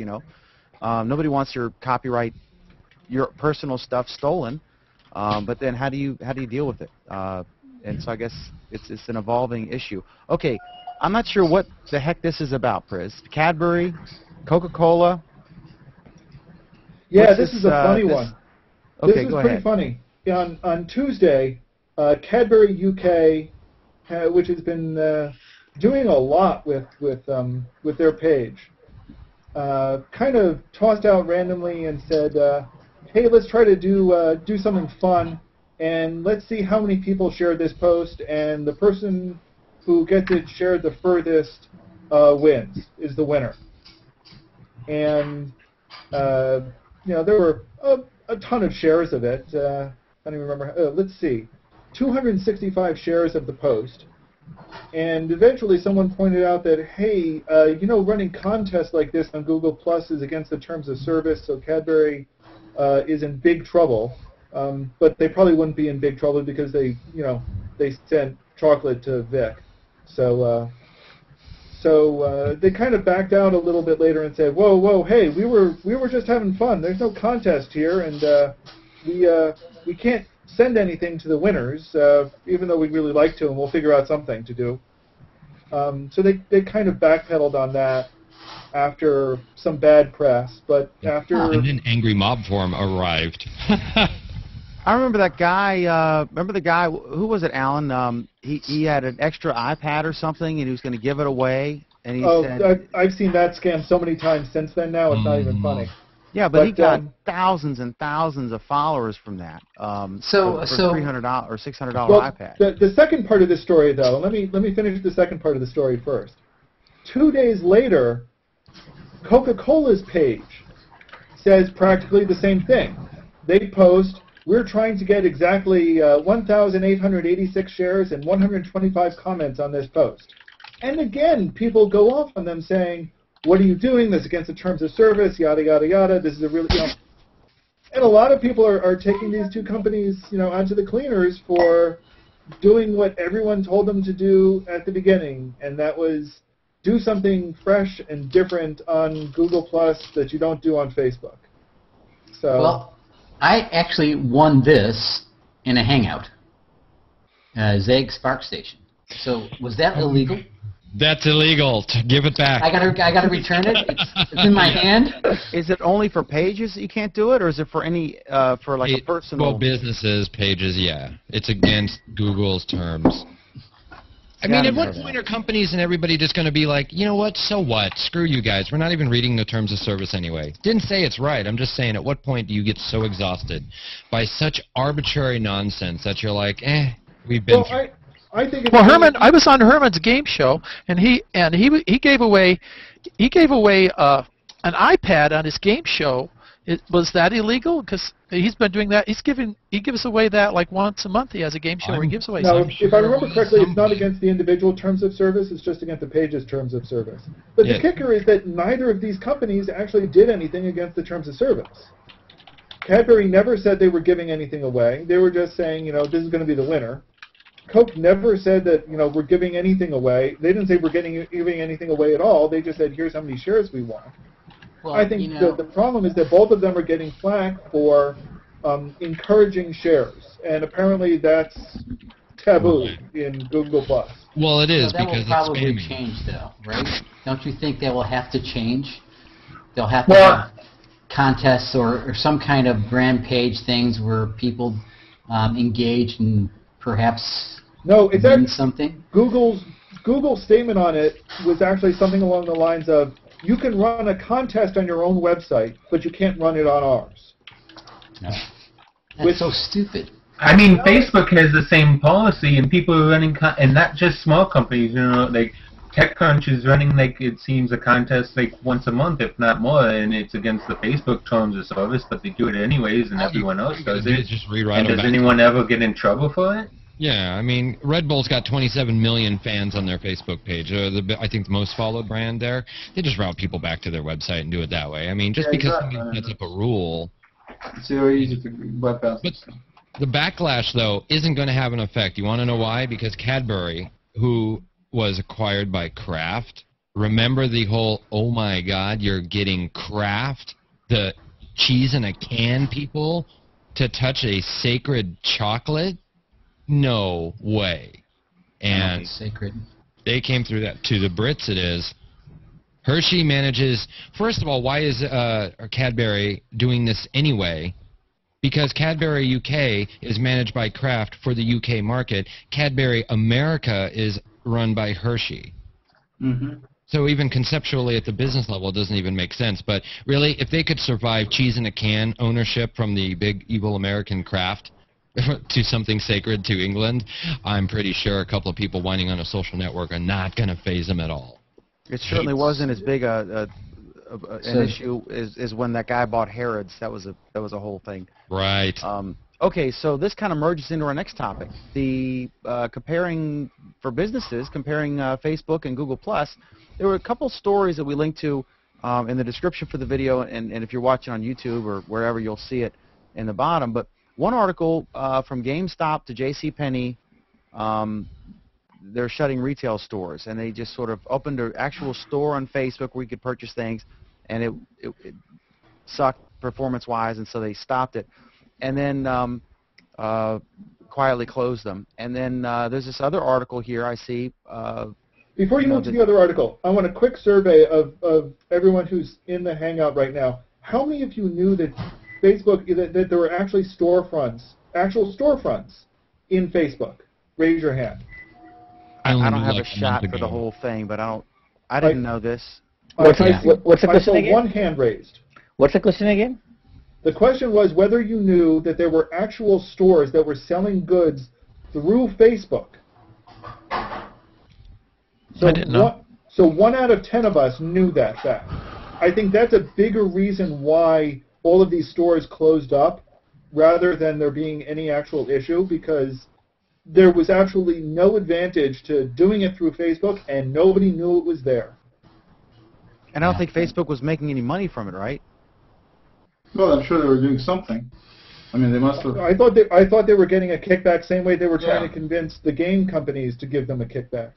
Maybe they didn't push it because they realized that it was a loser. Nah, it's probably not that. Probably they couldn't implement it normally, just like anything else. But anyway, going back to the Google Pages for businesses, I spoke to some. They had a Q&A from the Google Pages, Google people that do Google Pages. And one of the questions I asked was, when are you going to add maps to Google Pages? Because that seems like a useful thing to have. And basically the answer I got was that, stay tuned. This year you're going to see a lot of integration done with Google Pages. So they're planning to roll out a lot of different features going forward, including mapping and stuff. So I think things will dramatically change in terms of Google Pages going forward. Hey, trivia. What's Google's merchant storefront project called? Don't look it up. Google Wallet. Nope. Google products you're talking about, or what? Yeah. Google storefronts. Oh, storefront. I haven't seen those. Is that Google Marketplace? What Yeah, used to be called Marketplace. Google. Base. Oh, Google Base. Yeah, but that's they had the checkout for paying stuff, and then they switched it to now they're switching it to wallet, and but they use the Google Base. Yeah, Google Base was the one that you can actually put your stuff on. It's relative. These are not shopping destinations. Right.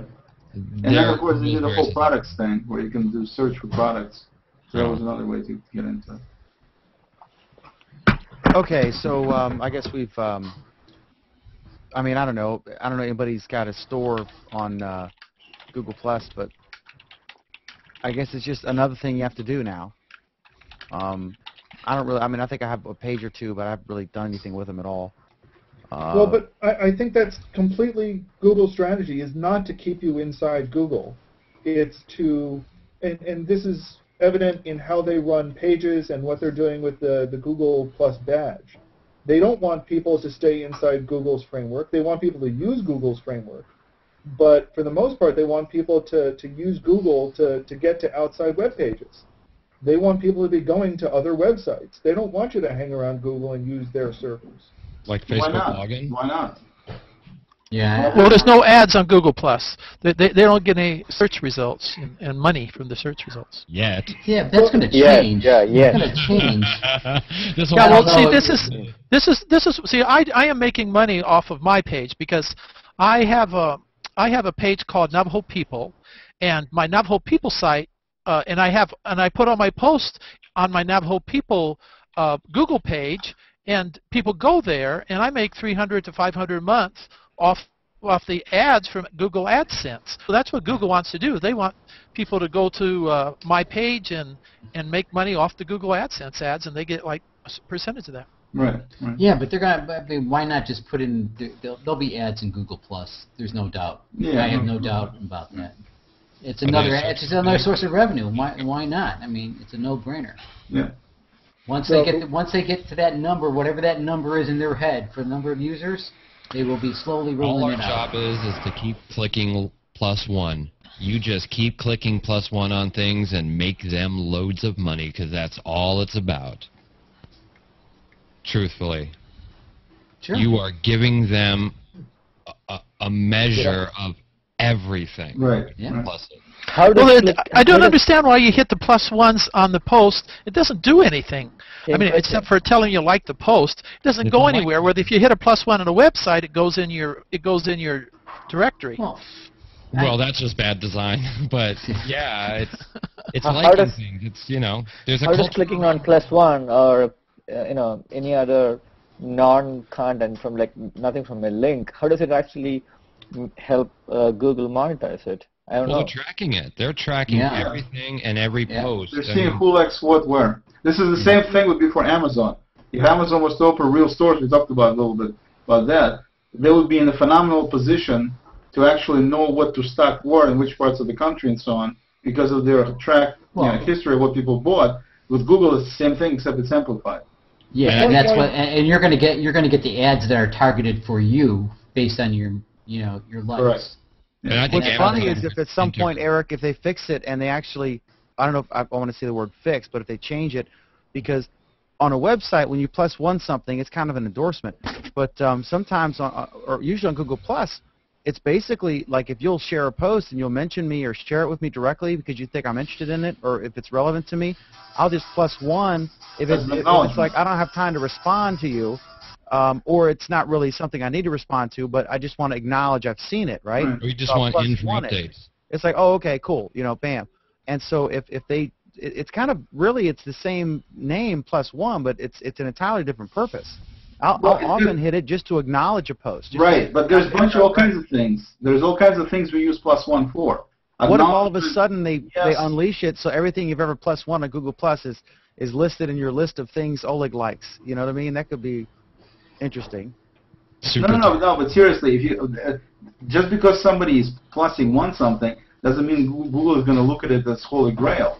I mean, I think what Eric is saying, there's plenty of +1 going on that is relevant. They don't need to look at everything. They can just look at, certain things that of interest to them that make sense to them to look at. That's all. I guess it's like some of these journalists you'll see in their Twitter profile, very prominently, it'll say, a retweet is not an endorsement from me. They'll try to make that clear. Just because they retweet something, it just, it could be newsworthy, right, and they wanted to get it out there, or controversial, whatever. It's not necessarily I'm endorsing this.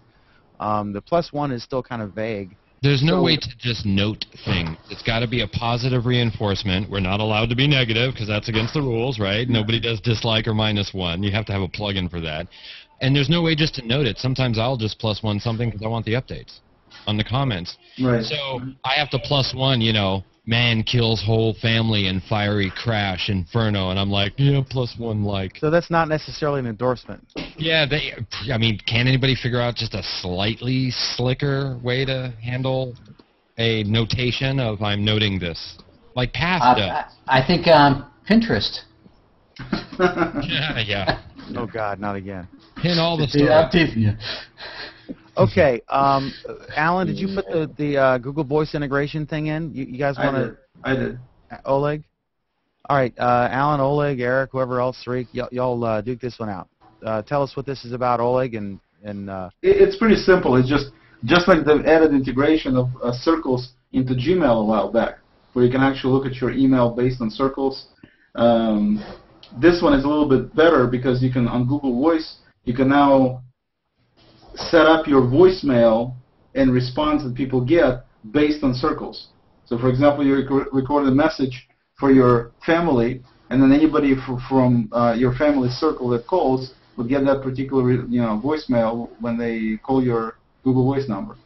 So you can segregate, instead of segregating people by groups like you used to do before, and still can now using contact groups, you can now do it using Google Circles. It's the same thing. It's the same damn thing. Well, it's not the same damn thing because my groups are completely different than what my circles are.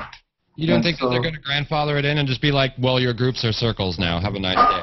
They could, but they didn't do it. They still have circles, and they still have.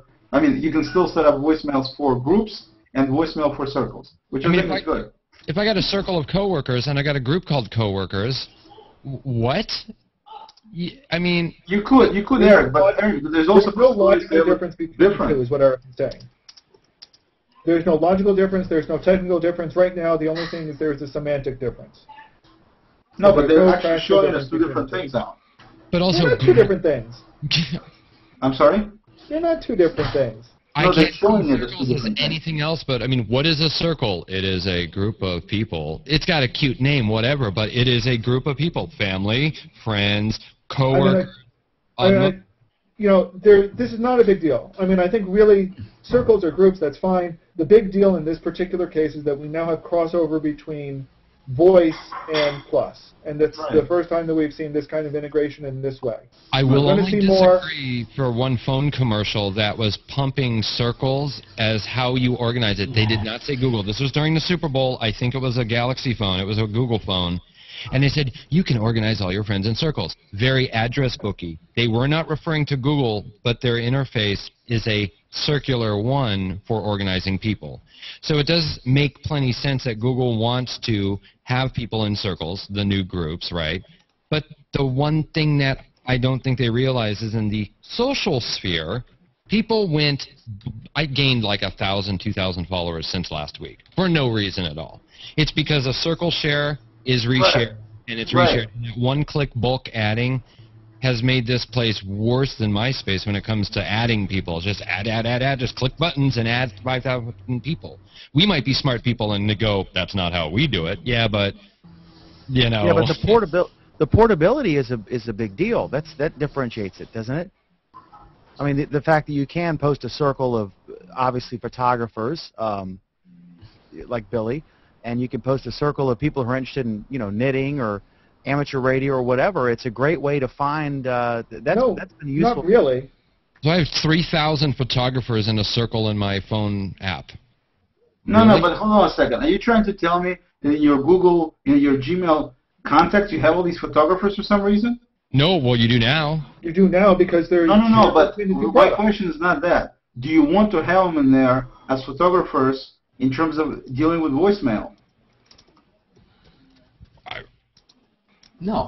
Apparently, Google seems to think we do. Well, I don't. that's the point I'm trying to drive to, that the groups and circles is two different things, and they're showing us two different things because But you they're have not two different circles. things. But they're Circles still are people you in the app. follow, and the groups are people who you have in your contact book from your perspective of who you want to be able to call.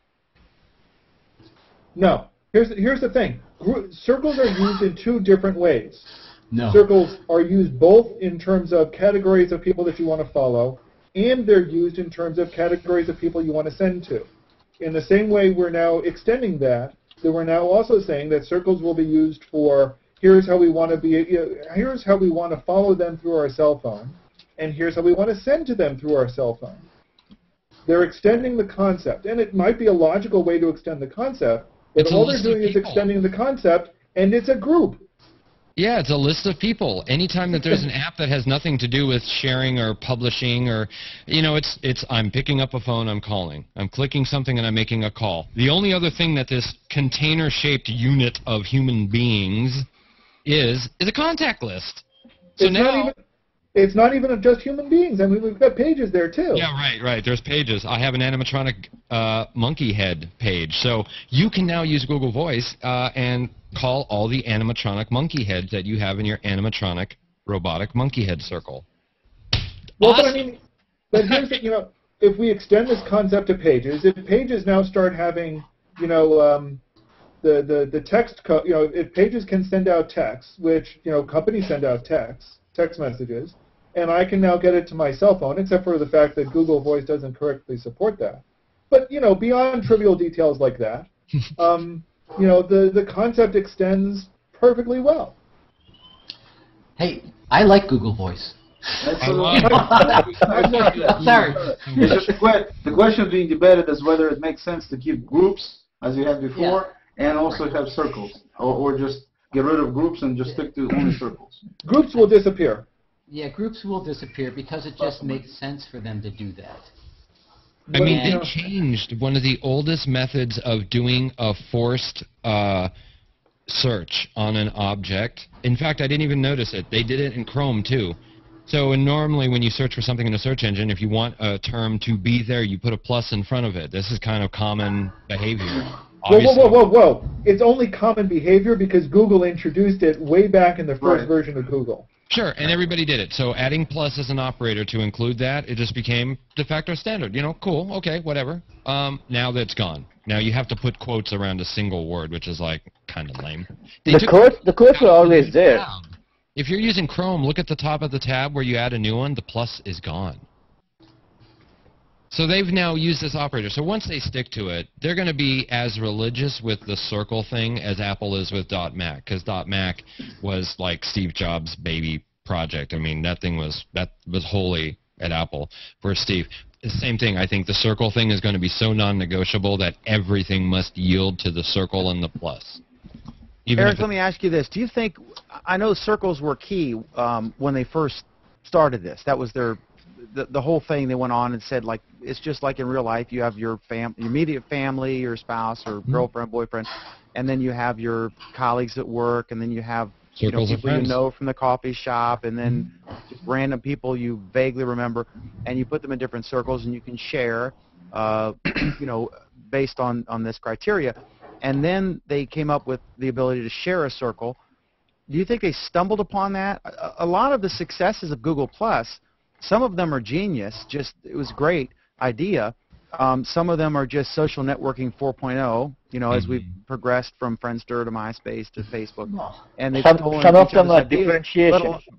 Say again? Some of them are just differentiation from Facebook. A lot of that, but a lot of it, I think, is just they were lucky in some of these things because a lot of it was innovation, a lot of it was just luck. No, obviously. And it kind of I mean, evolved. everybody, you can say that about everybody now. It drives me nuts that I can't see the circles I'm in, much like the list on Twitter. At least with the list on Twitter, I can understand my relevance to those that follow me. all the lists I'm in on Twitter make sense to me. I'm like, oh, okay, yeah, cool. I get it. I see how the world sees me. I have no idea what list or what circle I'm in on, Google. And then being able to one-click add, like I keep getting added to an engager circle, and I'm flattered. But on the other hand, really, because now people just one-click add 100 people in bulk.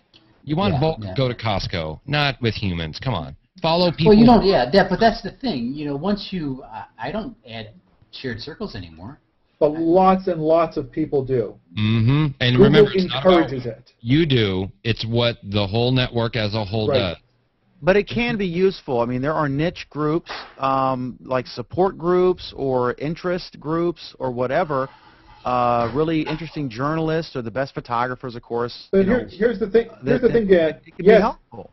Yeah, it can be vaguely helpful, but it doesn't mean there aren't better ways to have done it. And Google didn't choose those ways. And then your stream just gets so chaotic. It gets so many reshares of the same thing, and you just got to scale it down. The biggest problem is that it's not a dynamic circle. It's I share a circle, and if I make a change on it tomorrow, then I have to republish it. So it's really, really poor curation. Yeah, and I could tell you from my personal experience this week that I sure wish that I could edit a post and have all the shares of that post be edited as well, but you can't. So like 200 plus people, have my initial post. Dan, we were dropping that subject, remember? Because I have to say that would be an amazing way to troll. Because you post something that's on purpose. You're right. You're right. You know how to game the stream. You know how to game the search results. Everything that happens in public, whether you're commenting, plus oneing, or sharing, is in Google now, right? Right. All I have to do is I know exactly how to make a post go viral, and people game what's hot all the time. So you do that, and then 157 people reshare it, and then you change it to like something completely and utterly horrible. Bam.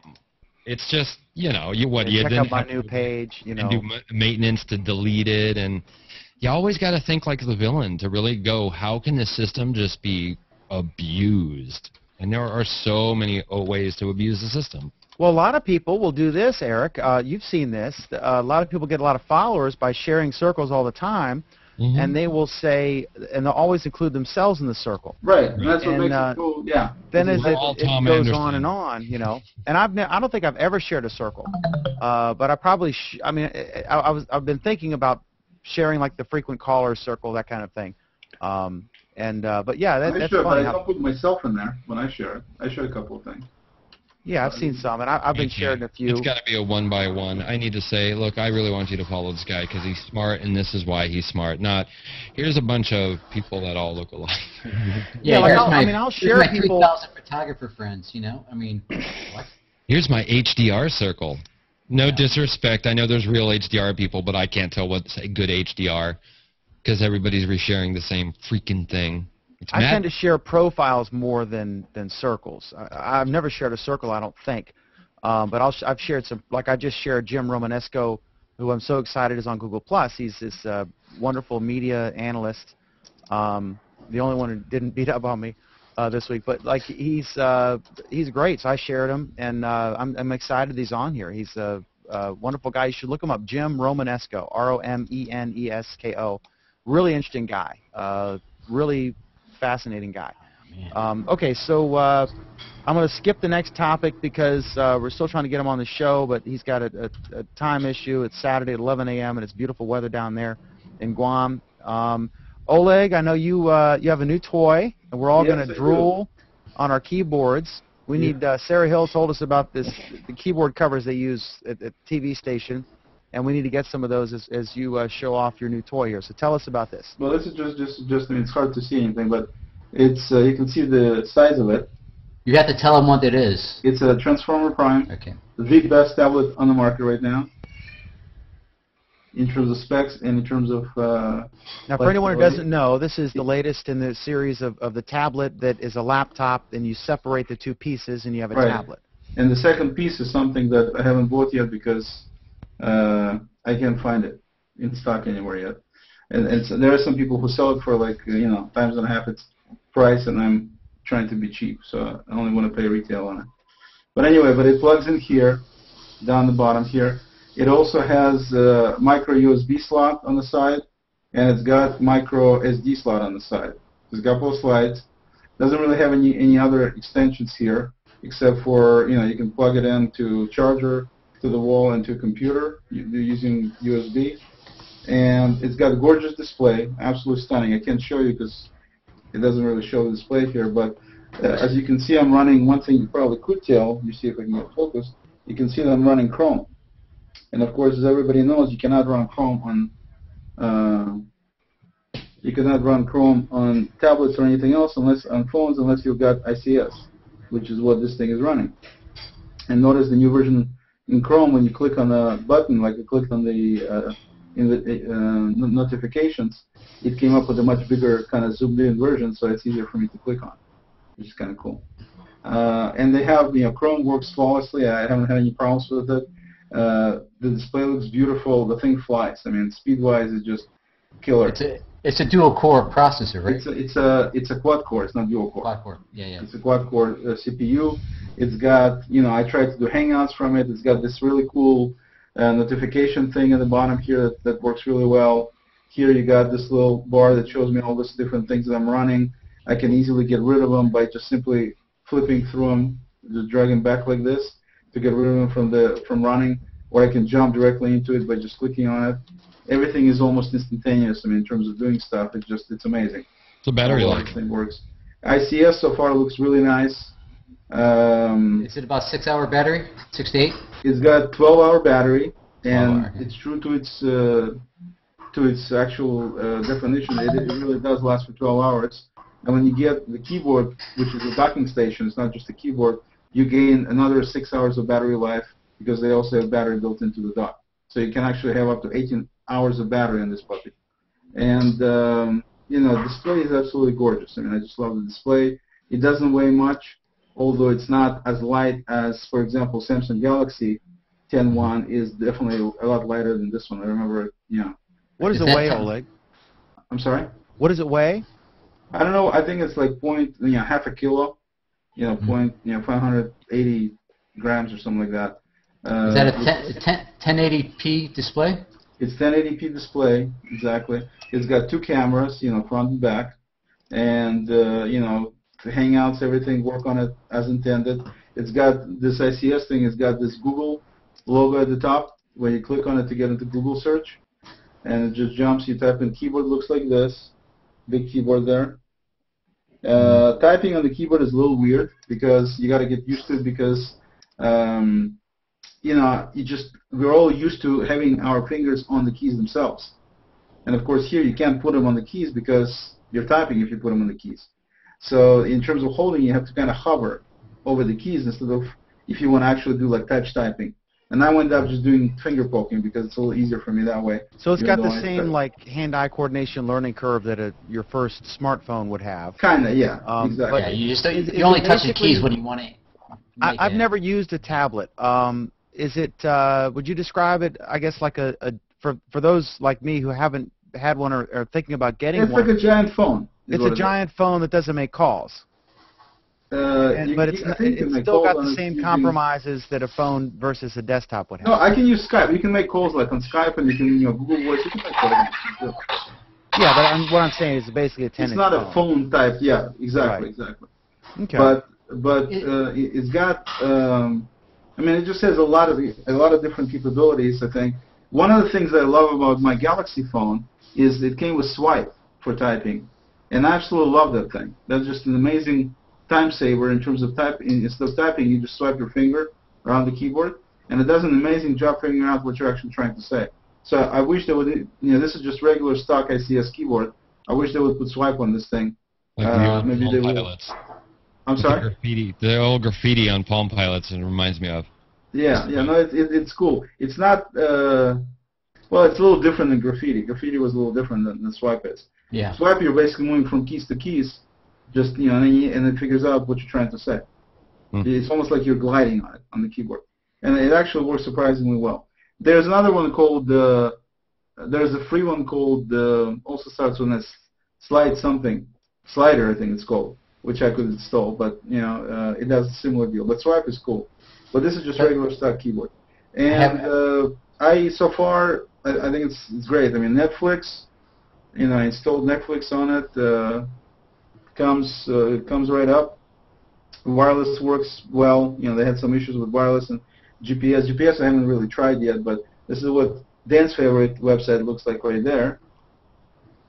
Now, tell me, does it have an HDMI output? So, like, obviously this isn't practical because normally if you're in front of a giant TV, you would, have a, broadband or wired internet or something or whatever. Home theater. But can you hook that up to a television if you wanted and output that screen? Yeah, basically they have. It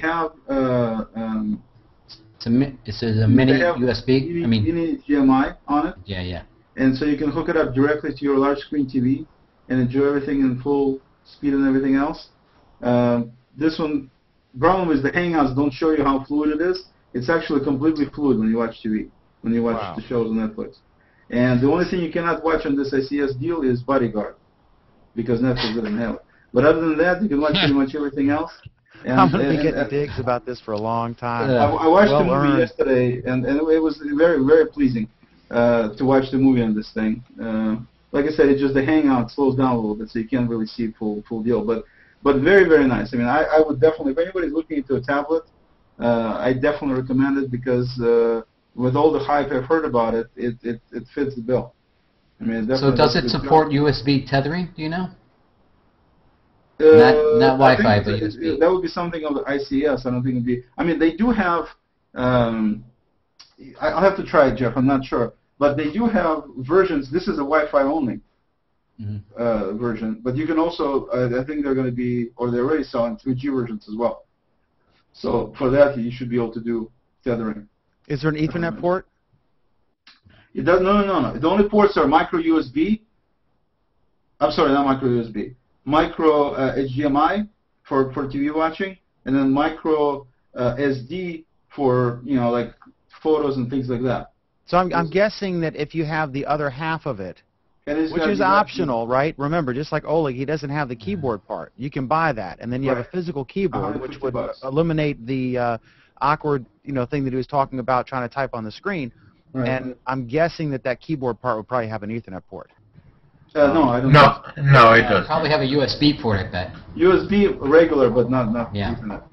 And like I also notice that on the ICS, they don't have the actual buttons like you used to have on phones. They have it built into the display.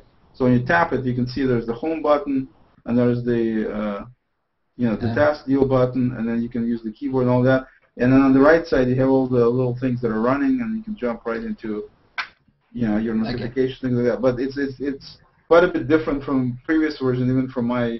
I'm still running on my Galaxy. I'm still running version 3 of basically running gingerbread. I have one more question. Yeah.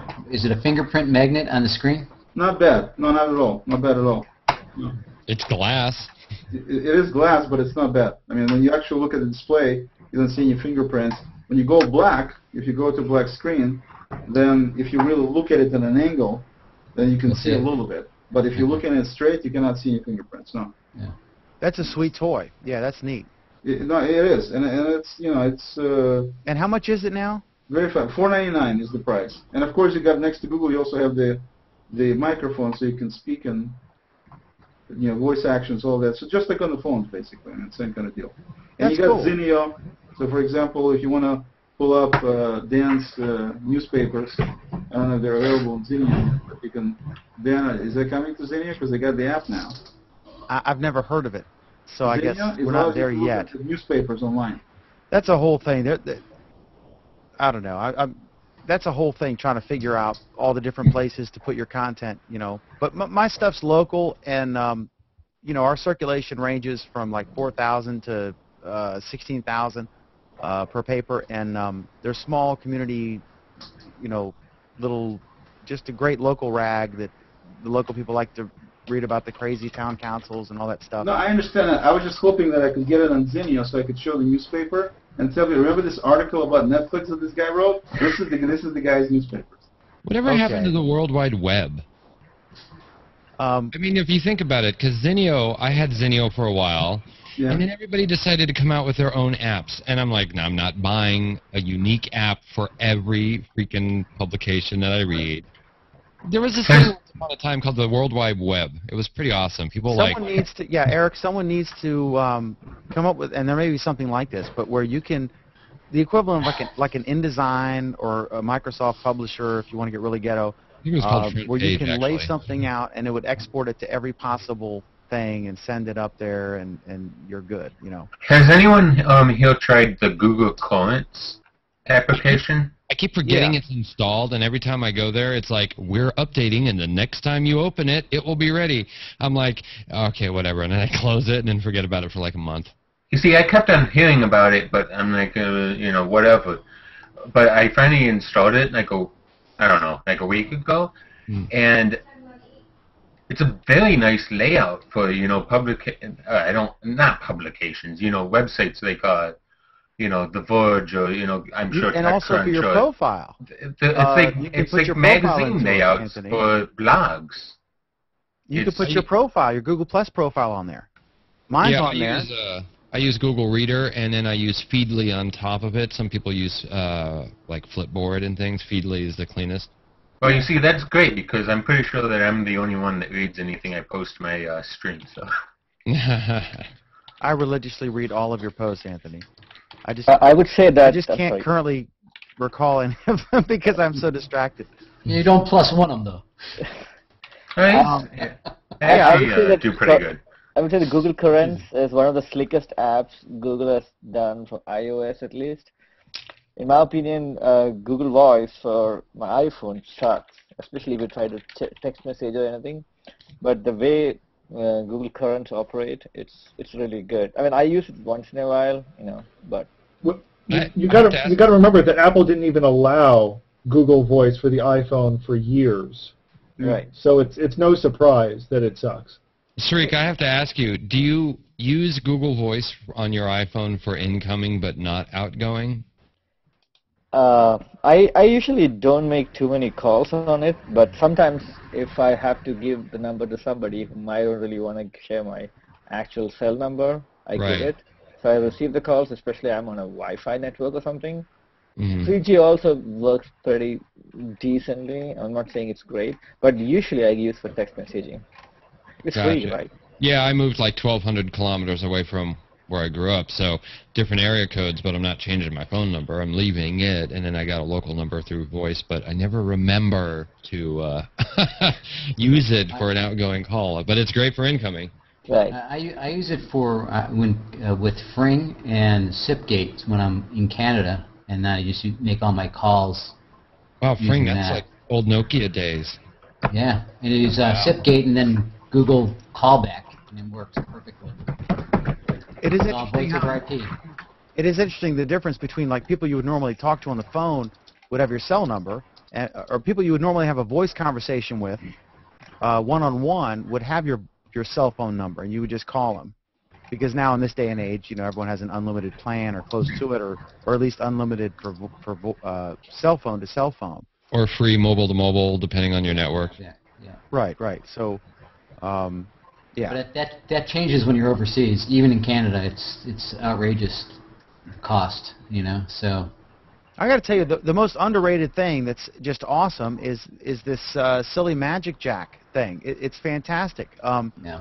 My dad told me about it, and for international calls, yes. Oh my gosh, it's great. I mean, it's $20 a year, unlimited calling, and now they've got this new one where you don't even have to hook it into a computer. You can it's got an Ethernet port on it, and you just plug a landline into it, or you can use it. I've used it to do an audio interview. To record, and I can bring them into a Hangout. I've done that before. I interviewed a state senator, and we had a Hangout, but I was bringing him in through a Magic Jack, just a voice line, and it sounds and reacts just like a regular landline. Have you ever used Vonage, Dan? It's the same thing, but Vonage costs more. It's not $20 a year. Dan, have you ever used Vonage? No. I have. Okay. I just want to get how the quality compares. Oh, I don't know. I know that, honestly, Oleg, you can the quality of Magic Jack sounds just like an actual POTS line. I see. It It actually really is does. the same quality. It just depends on how fast or good is your broadband network. I That's see. it. One time I actually- did it, Sarik. I did it. I was on a laptop, and I tethered. No, I had a data card, just like tethering your phone. I was in the middle of a field, and just as an experiment, I took my laptop. I plugged in my data card, so I was like mobile, 3G to the cell tower or whatever. They're not cells anymore, but whatever you call it. And then I plugged my Magic Jack in, and I plugged a regular landline phone, and I made a call just to test, and it worked. And it sounded, I mean, when you lift the phone up, you hear the, boo, the dial tone, which I guess some kids aren't even aware exists. That's like a floppy disk or something. Watching my kids use the house phone is quite amusing. Do you still have one of the You dial might ones? as well have the dial ones, You still have one? Wow. Yeah, Like because on- I live too far out, and cell phone service is not reliable enough. So I got to keep a landline because I just can't keep a call up because I'm in the woods, right? Now tell us real quick, give us an update on your livestock. How many chickens? You have goats, right? Oh, everything's same. 3 sheep, 6 chickens. No llamas? 5 chickens. No llamas, and then 3 dogs.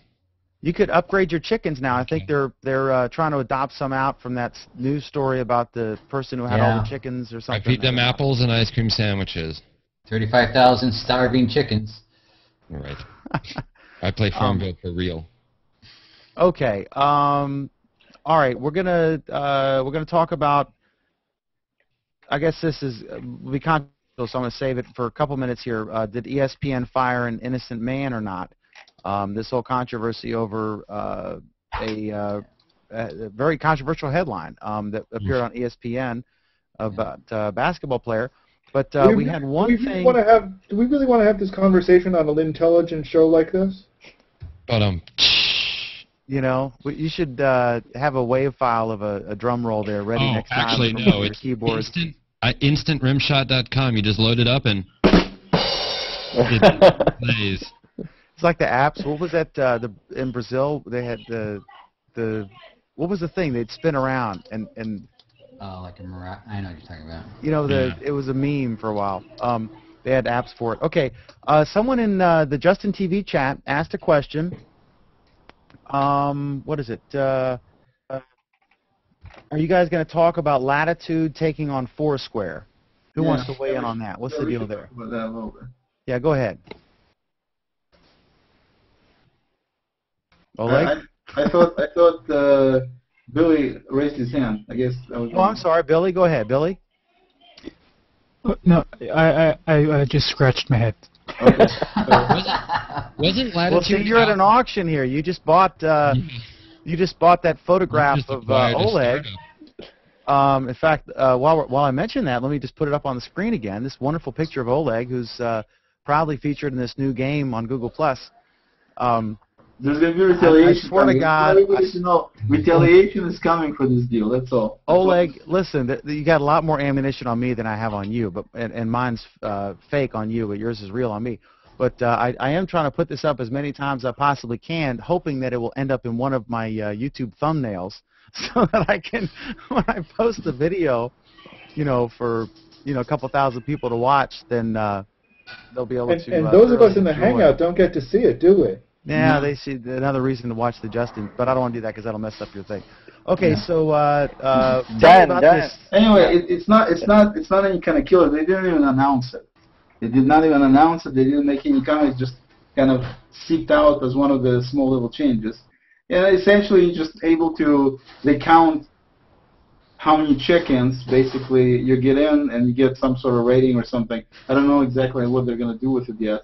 But essentially, yeah, when you do your chickens, now they actually get counted as something as opposed to nothing but posts they did before. And that's, of course, exactly what the situation with Foursquare is. I mean, you become a mayor and of a place you most regularly frequent, and you get all these different badges for supposed accomplishments, which are actually non-accomplishments. And so there's speculation that maybe Google will turn it into, since Foursquare, I mean, Goala went out of business. That was a similar kind of application. And so Foursquare is the only one left, and so supposedly Google is trying to tread on their territory, which I don't know to what degree they really want to or not. I mean, they haven't made any splash or anything about it. Does anyone actually use Foursquare here? I used to until I used got to. bored. I used to use it. Not Checking anymore. in when you're a suburban parent is kind of boring. Think about it. I'm at the grocery store again. I'm at Starbucks again, until you realize I am not the rock star I think I am. You know, I gotta be honest. There's very few people who I want to know where I am. 24/7. So like, I tried Foursquare, and I'm like, you know what? I don't want people knowing where I am. So Yeah, exactly. I think what would be useful is for things like, for example, with kids. If you want to know where your kids are, that would be a useful thing. Especially with Google's version, that you're able to do automatic check-ins. Because if you have to have the kids check in, it's never going to happen. Yeah, with that's automatic the worst thing. check-ins. That will get disabled by a kid. I mean, come on, we know how to fake check Well, in. it's depending on the kid. I mean, if you got kids that are basically well behaved, it's just a security thing. So from that standpoint, I can see its use. I agree with the other uses being useless, or in terms of telling your friends or family. It's like Glimpse. I mean, I think it's a valuable application. I went on a business trip, and the guy, my client, calls. I was supposed to drive from Boise to Sun Valley in Idaho, and the guy goes, how far away are you? So I just sent the guy a glimpse, and then he knew exactly where I was, and all the time. I mean, it definitely has some uses, no question. It's interesting because there was a check-in service on Facebook, and then they got rid of it and just merged it into the status updates. Right. And I don't know if anybody remembers that Latitude used to be Dodgeball, and when Google took it over, it took them like, I think, 2005 they acquired it, 2007 they launched it. Then all of the guys that were part of Dodgeball and Latitude bailed and started Foursquare.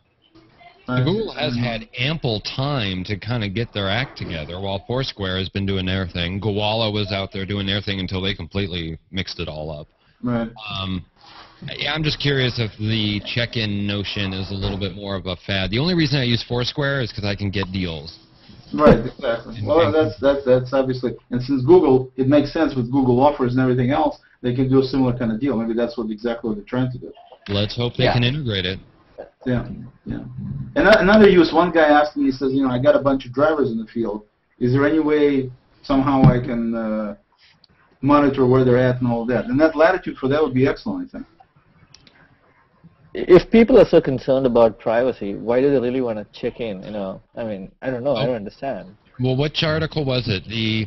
There was I believe, I don't know if it was Business Insider or Forbes, that talked about your Facebook score.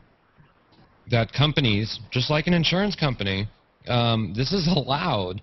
They can mine the public data that's available and make determinations about it. Your social score is going to come in. Is this guy a loose cannon? I don't want to hire him. Don't think that's not going to happen. And in that article, they stated most people say they're concerned about privacy. Right. But they're not. Less than 10% are. It's like saying, I don't like advertising. You're probably watching ads on YouTube, right? We like to think we're all, look how cool, and I'm impervious to this. Yeah, same thing. We want to talk about privacy, but guess what? We can't wait to.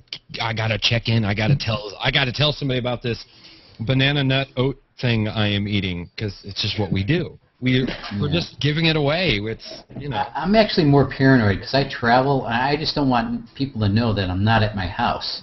Come over, and rob me because I'm posting that. No, but Jeff, look at an example. Look at an example with these Korean barbecue people that tweet when they're going to be at a certain location. I mean, you could tweet or you could put it's the same thing as checking in. I mean, it does have some uses. It just even not for everybody for everything. That's all. There was a thing in California where this person got killed. This policeman got killed, and they were going to have this big funeral for him, and then other people broke into his family's house while the funeral was going on. It's just kind of like. There's people trolling for information all over the place, just trying to find out stuff. Not that I'm super paranoid, but I just don't do it. Well, it's reasonable. It's a broadcast mechanism. If you're going out to, a big party with your friends, like 20 people are going to know about it. Random people are not going to know about it. Right. We have put ourselves in a position to announce. Exactly. And we are not equipped to handle this kind of thing. And that's what happens. I think people who get divorced and they find out, oh, they can go and look at their Facebook posts or whatever, and then all of a sudden there's prior history, and it affects. Yeah. Mm-hmm. And that's the thing. These people who constantly update their relationship status on Facebook. Single, dating so and so. I'm madly in love with so and so, and then I'm single again. It's.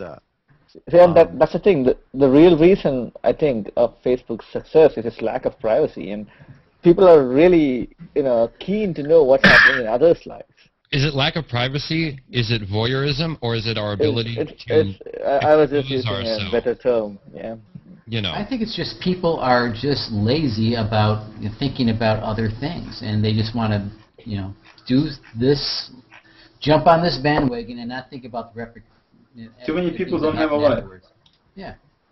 Yeah, 800 million. I mean, yeah. And we want since the 10 of us sitting here in a hangout on a Friday night. Exactly. As Eric does not offer any of us, what are they, brownies? It's like This I'm looking is a at banana pictures nut. here. No, it is a banana nut. Eric, 800 million is debatable. Say again, sorry? 800 million is debatable. Yeah, well, I mean, it's no more debatable than Google's random numbers of. I don't deny that. But All right, we have the battle of the tracksuits going on here. Okay, so next up, LinkedIn ads is Google Plus next. Is this an Alan or an Oleg topic here? It's an Oleg deal. Sorry, why? I come back and I got most of the topics on mine somehow. Alan was slacking today, straight up.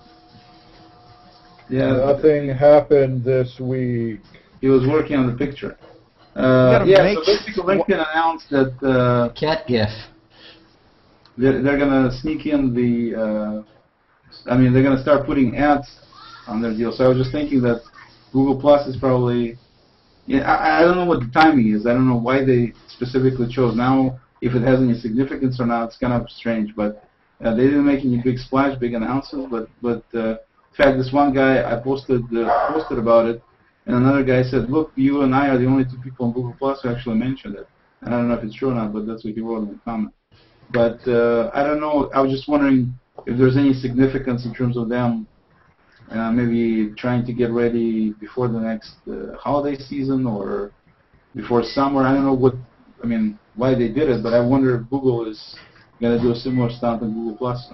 Is there anything wrong with that, though? I mean, Oleg, do you think would anybody? I wouldn't mind ads. A couple ads on somewhere on the thing. They got to monetize it. They got to make money at some point. They have shareholders. Sure. Would anybody else? I mean, let me throw it up to the room. Would anybody object if there were some ads in Google Plus? No. This wonderful free Forget service Google that we Plus. get to use. Would anybody object with some ads on Google Plus Week? That's what we need to talk about. We're just expecting it. They're on YouTube, and I think I make about $100 a year from it. I mean, I spend. Did you hear that? I lose a couple $100 a month. What is there a profit sharing agreement? Be careful with the profit sharing agreement because then he'll go for the expense sharing agreement too. Yeah, I assure you, this is a money. This wonderful show that I love doing is a money-sucking hole. Let me tell you. But would anybody object to this? If there were some ads on Google Plus, I mean, it's coming. Of course, there are going to be people who object to it. This is Google Plus. People object to everything on Google Plus. This is the internet. There, I fixed it for you. Yeah. I'm always surprised when, and especially when, talking to technology-centric people that understand this type of thing. I'm always surprised at the number of people that actually do see ads instead of blocking them. And to go on separately, I wouldn't mind ads, even though I wouldn't see them on Google Plus, as long as they're not intrusive. Like if you go to some sites, the ads slow down the entire website. Absolutely. But if you go to a website like Google, the search results for Google, and you see the ads, they're not slowing down anything because they're all text-based, and there's no images and et cetera, so it's not slowing it down. I don't mind those kind of ads, and for the most part, the only reason that I block the Google text ads is because I'm blocking all the other kinds of ads. See, I'll be honest, I don't block ads. And the reason why I don't block ads is because if everyone blocked ads, then they would start making us pay for everything. And quite honestly, I like a free internet. I'm willing to suffer with ads the same way I suffer with ads the rare occasions that I watch television. But it's different because It if is you different. see an ad on a billboard, or you see an ad on TV, or you see an ad in any 100 other places, you don't have to look at it. And even if you do have to quote unquote look at it, it's not slowing you down. If you look at an ad, potentially, because like I said, some ads are not intrusive and some ads are intrusive on websites, it's potentially slowing you down. Well, I'll be honest, it's hard to get more intrusive than a television ad. No, It really is. that's why it's different now. Is TV ads are intrusive. Google, for example, ads that Google usually does, they're not intrusive at all. I get Google ads on Gmail. No, I agree. I mean, the real innovation that Google brought to the internet was decent advertising. Right. That's really the biggest thing that Google brought to the internet. You can talk about the Decently search placed engine. and formatted advertising? What was that? Decently placed and formatted advertising, because it was text and it was non-intrusive and it didn't pop up in the middle of when you were reading. Right, and it wasn't flashing, and you got to remember at the time the standard for advertising was banner ads, and that meant a fixed thing at the top of the screen that was flashing in the most obnoxious way possible. And Google introduced and said, we can do better, and they did. Yeah, if I want that, I'm going to subscribe to an animated GIF poster. It's like, right. I mean, you're just not going to get away from it. There's been a lot of advertising since, but that was the real thing that Google brought to the internet. You can talk about search, you can talk about Gmail, you can talk about all of this other stuff they've ever done, but the most important thing Google brought to the internet was their advertising. I'm actually surprised that the Google Chrome App Store actually has AdBlock and AdBlock Plus. If it was Apple, they would have removed it. Because, Well, but here's the thing. Google knows exactly how many people use that stuff, and it's pretty close to zero. I do. I only just did, but I can't remember which computer I installed it on because I'm so trained to ignore ads. Yeah. Right. I'll tell you on this topic, and this is totally different, but there was a thing about this new Washington Post feature, personal.washingtonpost.com, and you talk about knowing your history. I've had an account on Washington Post for about a decade because early on you had, and maybe still be the case, in order to comment on any article you had to create an account. And I live, near D.C., so I had an account from like 2000 or something, and they just started this personal thing. I guess they bought, I forget the site, some personal aggregation site, and they've incorporated that. And there's an article on TechCrunch about it. But the thing is, when you log in to personal.washingtonpost.com, it recognized me and said, "Do you want to use your existing Washington Post account?" And I said yes, and it said, "Okay, we'll use all of the articles you have ever read on WashingtonPost.com to formulate the topics that you're into." And so now I'm thinking, like, they have my 12-year history of everything I've ever read, and it came up, and every single article just about I found interesting. So it worked, but still, it was kind of jarring. I was like, wow, in some database is every article I've ever looked at on the Washington Post site for 12 years. And they're formulating, this list from it. But that was a whole thing. I mean, can you guys start to see why people get a little twitchy about Google fusing everything together? I mean, it might be a little tinfoil to go, God, I can't even go to the office supply store to pick up, like, staples without it being a data point on everything, and everyone's going to do it. So it doesn't matter if it's Facebook or Microsoft or. It's not even going to do it. Everyone's been doing it. I mean, that was the big thing. Walmart's been doing this for decades. That was one of its big. That's one of its big innovations. Their big article got hit for it recently, but Walmart's been doing it for has been doing data mining for ages. All those it's like that Target article about Target, how I forget, it was the Wall Street Journal or whatever that or I forget who. I'm sorry, I shouldn't have said the source. I don't remember, but that they know that this father I guess it started out that this father found out his daughter was pregnant because they were getting these targeted emails or mailings in their mailbox for baby gifts. And then he called up Target and complained bitterly, said, "This is outrageous. Are you trying to encourage my daughter, my teenage daughter, to get pregnant? She's not married, you know." And then the guy he talked to said, "Oh, I'm so sorry. I'll check into it." And he called back to apologize again. And the father said, "Well, no apology necessary, because apparently you knew something I didn't know, and she's due in August." And they determined based on factors like you bought a purse that was large enough to hold diapers, and you bought some oil for your belly for stretch marks, and they determined that you were pregnant, and they even had it down to what month you were due, and they were sending you targeted mailings. And then after the reaction from the father, who freaked out and said, "This is outrageous," they said, "Well, this does freak people out."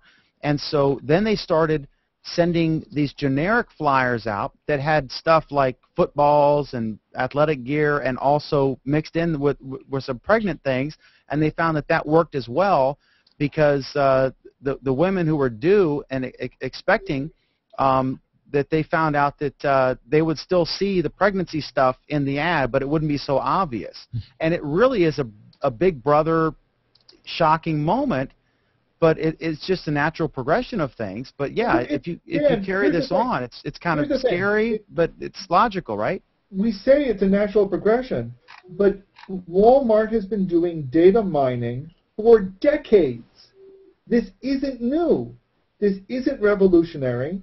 It just happens to have gotten into the news in the past couple of days, and because Congress is trying to make a big deal about it. Walmart has been doing this for decades. They invented the term data mining. So is the Department of Motor Vehicles. They sell your stuff too. I mean, it's all over the place. I think it's just how it starts to formulate as the algorithms get smarter and smarter. And all we can do is just keep on tweeting. I think to answer Eric's comment though about, is there a reason why people are concerned about Google?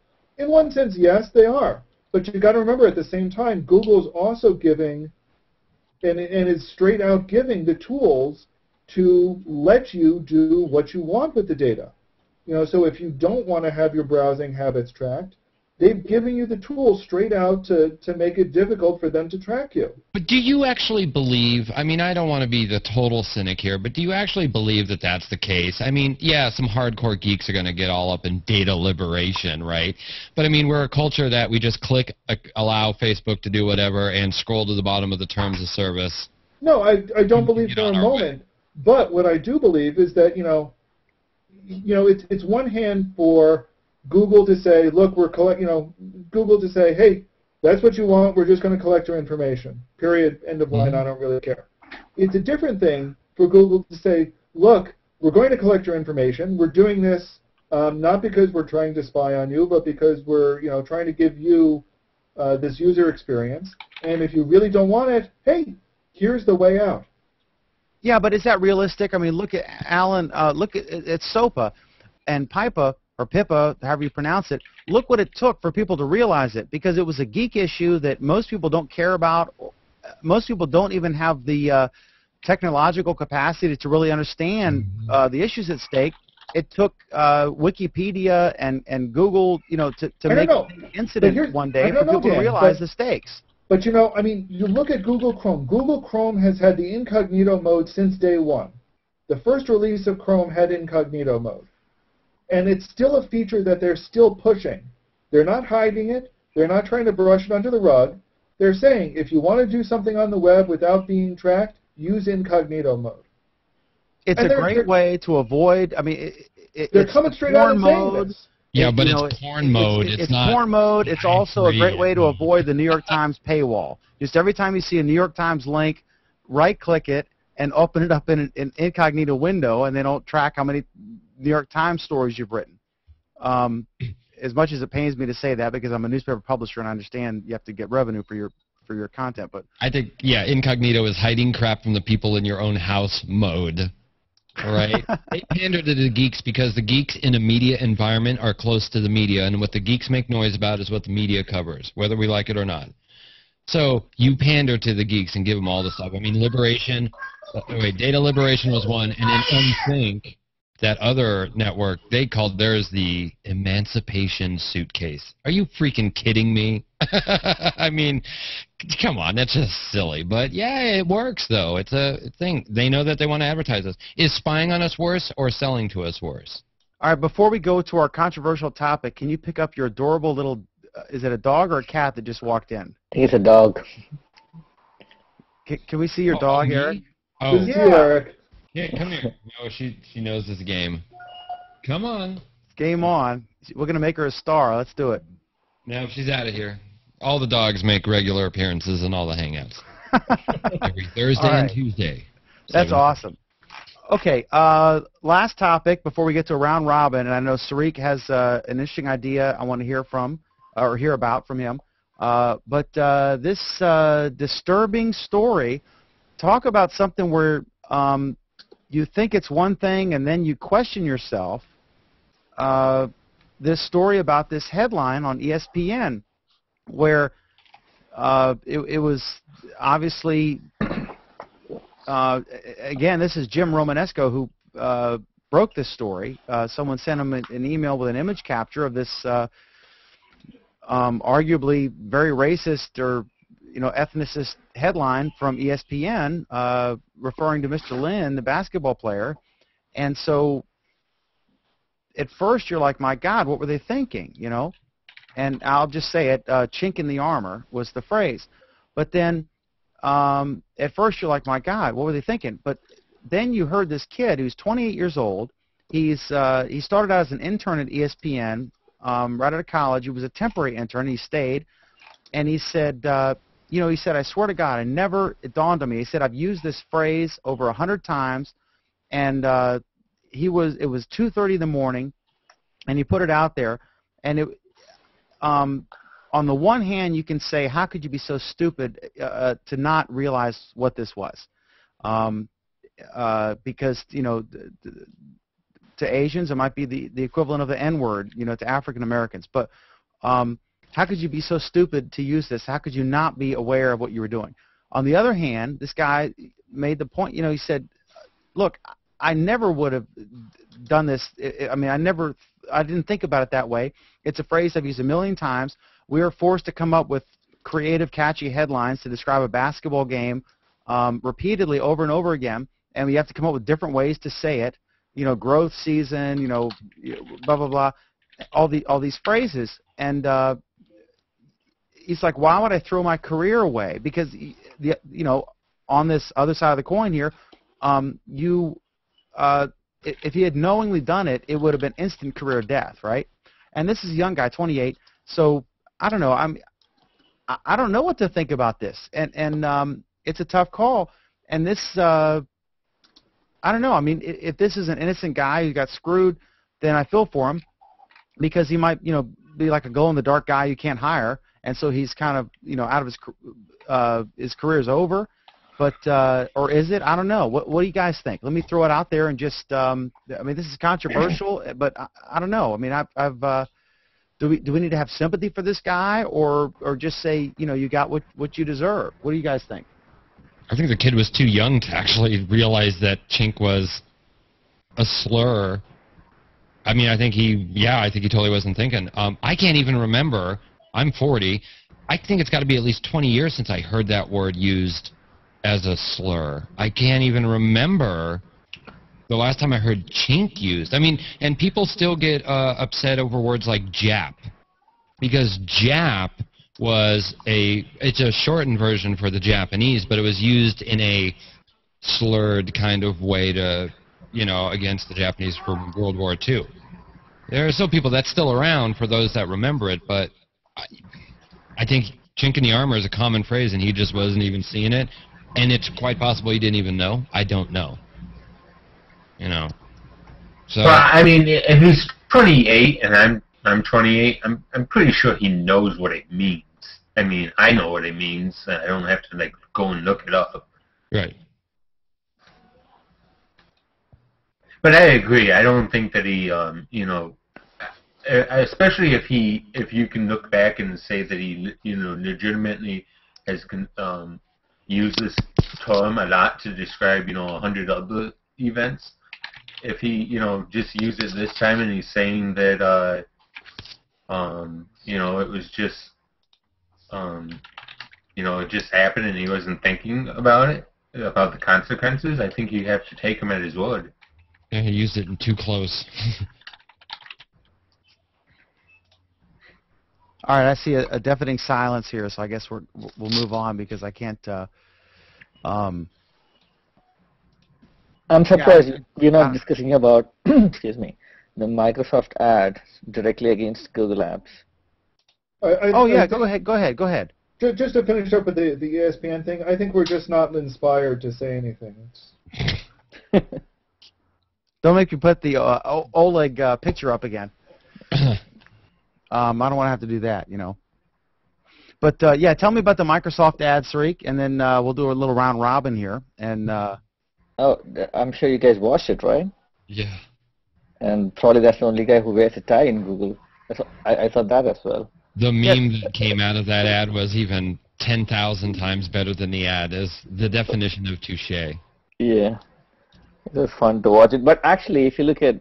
describe the ad for folks who haven't seen it, Sarik. Describe it, because I thought it was really lame. But Totally lame. Yeah, it was very weak. Well, I just saw it once, and, you know, this guy trying to sell... he's posing like a Google salesperson and trying to sell it to a CEO or something like somebody like a CIO, trying to sell that, you know, you can use Google Apps instead of... I don't know that they mentioned Google, but the tie looks very chromy. So yeah, it was all a very monochromatic environment. Guy with a rainbow tie. Right, but I actually I went ahead and tried to figure out what is the adaptation of Google Apps in the industry, and I was surprised that, you know, there are some real big companies like Genentech. I saw somebody else yesterday. I forgot this company. You know, the whole enterprise completely switching over to the Google infrastructure. You know, whether they host it or whether it's a separate one, I don't know. But they stressed on the fact that you can actually, the scalability, you know, you can have 10 people scale to 30,000 people in a day or two, as opposed to try doing that. You know, have 30,000 people use Outlook or, you know, what's that other tool called from Microsoft? So. Well, I mean, is that the reason why Microsoft is, you know, airing such an ad? I'm just curious.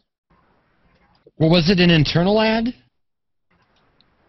Like an internal rally the troops kind of thing?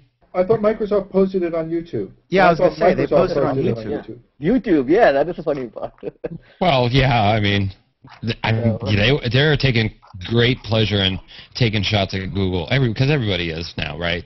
Yeah. I mean, the premise of the ad was nonsense. The ad was absolute nonsense. They were focusing on, you know, the aspects. Everyone knows if you have stuff in the cloud that it's in the cloud, and you can't, you know, be in a desert with no internet and use it. They were focusing on silly stuff. I mean, I want to know, like, you know, are we talking about the privacy thing again? No. Is this it's basically. I'll post a link for the ad. Google Docs. Bottom line is, like, you know, Microsoft versus Google, like, seriously, who... No, Microsoft ran an ad about comparing Microsoft Office versus Google Apps. Microsoft Office 365, not just Office. Yeah, right. and that's the thing. Even Microsoft is venturing into cloud storage. So it was hypocritical and stupid. Office 360? From Microsoft? They're just making fun of Google being a search engine. You're talking about Office 360, yeah, right? I mean, but they're trying to be all cute and be like... This is the ad, if you want to watch it. We can't show it. I mean, if somebody want to watch it, you know, just post it. Yeah, they won't see that. But okay, so, you know, I don't know. I mean, I just think I wasn't impressed with the ad, and, you know, I mean, I guess it got some attention or whatever, but we'll see how it plays out. But cloud is where it's going, but there are still certain things you can't do, like video editing. I mean, HD video editing isn't something you could easily do on the cloud unless you live in this town that's going to get Google's super internet. No, that's the whole thing. What you do you guys can't think edit of that? video on the cloud unless you're out of America. We don't have the bandwidth to do that here. We're one of the worst countries in the world for internet access. Eric, what do you think of, before we do the round robin here and close the show, what do you think of this story that came out that Google is going to, I guess, compete with the local cable company in Kansas City and use their broadband pipe? It's all about the pipe, but I mean, nobody has really, I mean, there's satellite versus cable, but I don't know, there are very few towns that have, multiple options for cable television. And I know where I live that basically if you have the option of getting cable television, you get it, and if you don't, then you get satellite because it's just... Or DSL. I mean, as far as like television reception, not internet. Oh, right. Like I'm in a cable-only area. Yeah, so... We couldn't get cable internet until just a few years ago. Yeah, but I mean, if you had your choice, but you have a choice between satellite and cable, and so you're going to choose cable. I mean, that's the way it works. Sure. But you don't have 3 different companies that have run copper to your house for cable television. So you basically choose the monopoly company, and everyone knows it's a monopoly. And the TV companies, the local stations can charge whatever they want. And the cable companies can charge whatever they want because your option is to either pay it or not have cable and then get rabbit ears and have 2 or 3 channels. So I don't know if I'd choose the search engine company for my internet access. That would be like AOL broadband. I mean, to me, Google providing broadband is like AOL providing. It's just, that's not their business. I want a telecommunications provider. Even if they all suck, at least they're proven. Right, but Google's not running this internet service. They're subcontracting it out to another company. Are they? I mean, it's being they are, and I don't know what the brings... company's name is offhand, but they are subcontracting it out to another company. No, but what I'm talking about is the spiel. cable TV deal. They've applied or whatever. I forget the specifics. Right, I'm talking about something. I mean, the internet is subcontracted out. I'm not sure about the cable TV integration in the same city.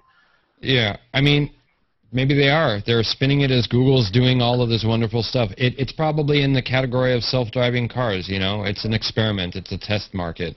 It's not all across the country. So they said when they rolled out the project that it was going to be an experiment. They wanted to find new ways to roll fiber to the household cheaper, faster, better, yada, yada, yada. Who knows if they actually ever, did that? Who knows if we'll ever actually find out? I'm amazed that they actually are going through with it, to be honest. How is it going to be different from Fios? They're also having optical fiber. That's exactly what I was going to say, is right. How is it different? And I think the biggest way that it's different is that it's approaching it from a different angle. Cable companies, when they started, cable companies started with video, and they expanded into internet and voice.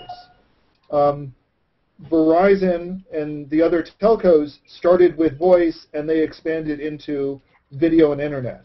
Here, I think, is the first time, and I could be wrong, but I'm pretty sure this is the first time that we're seeing an internet company start with internet and expand into television and voice.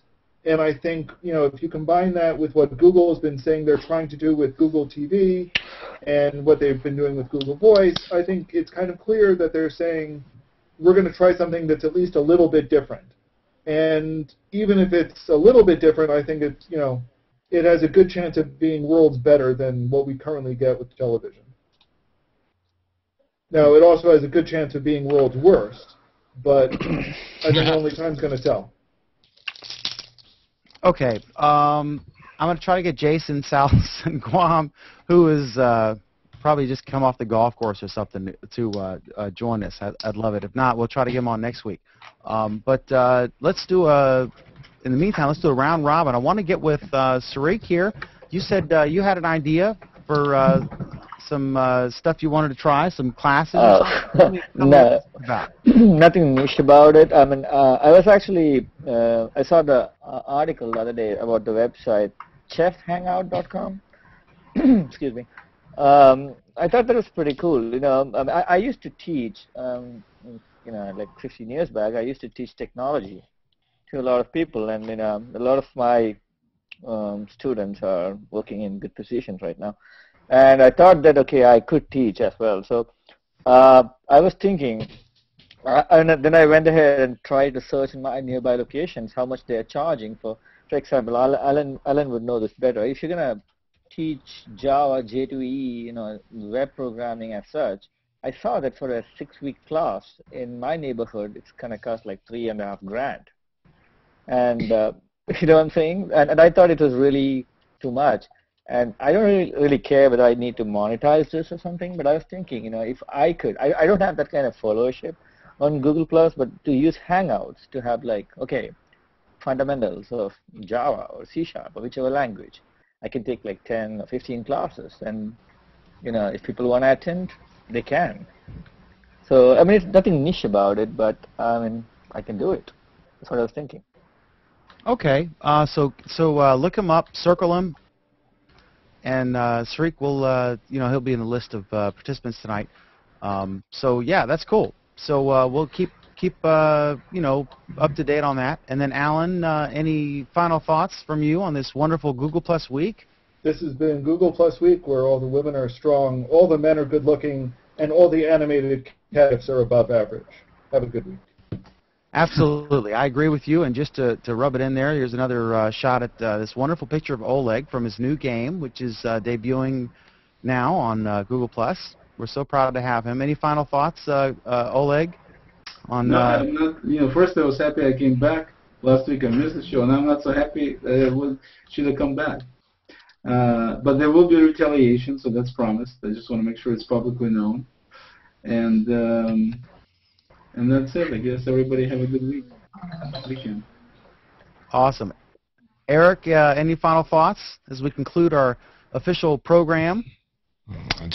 Just the evolution continues. The evolution continues.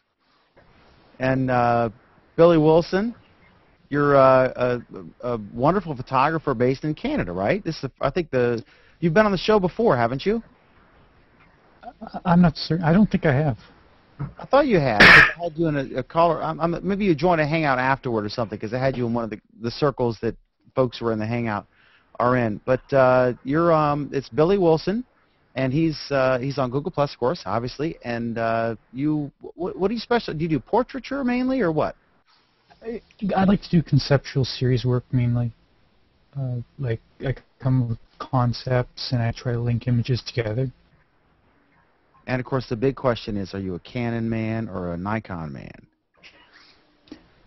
I shoot Canon. Okay, Woo! I'm a Canon guy. But what's your favorite lens? What glass do you like?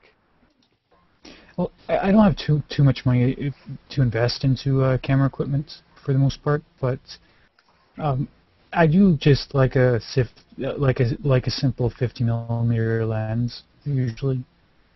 I'll use a wider angle one, in some situations, but I tend to just like prime lenses for the most part for their sharpness, and I don't really need like the flexibility of a zoom lens much because like I get to set up everything, I stage everything, so I can take my time for the most part. Yeah, I've got an old Mark II. I bought it in '06, I guess, a 1D Mark IIN, and I've got I guess a 30 to 70, and then a 70 to 200. The really beautiful one that I actually got stolen, which really sucked. But yeah, I love Canon, and but that's just what I got. It's like Apple or Mac. I mean, apples and oranges, I guess, or maybe not. Cool, awesome. So check him out, Billy Wilson. He's on. Check his work out on Google Plus. And then any final thoughts, Anthony? Well, not this week. Or any week.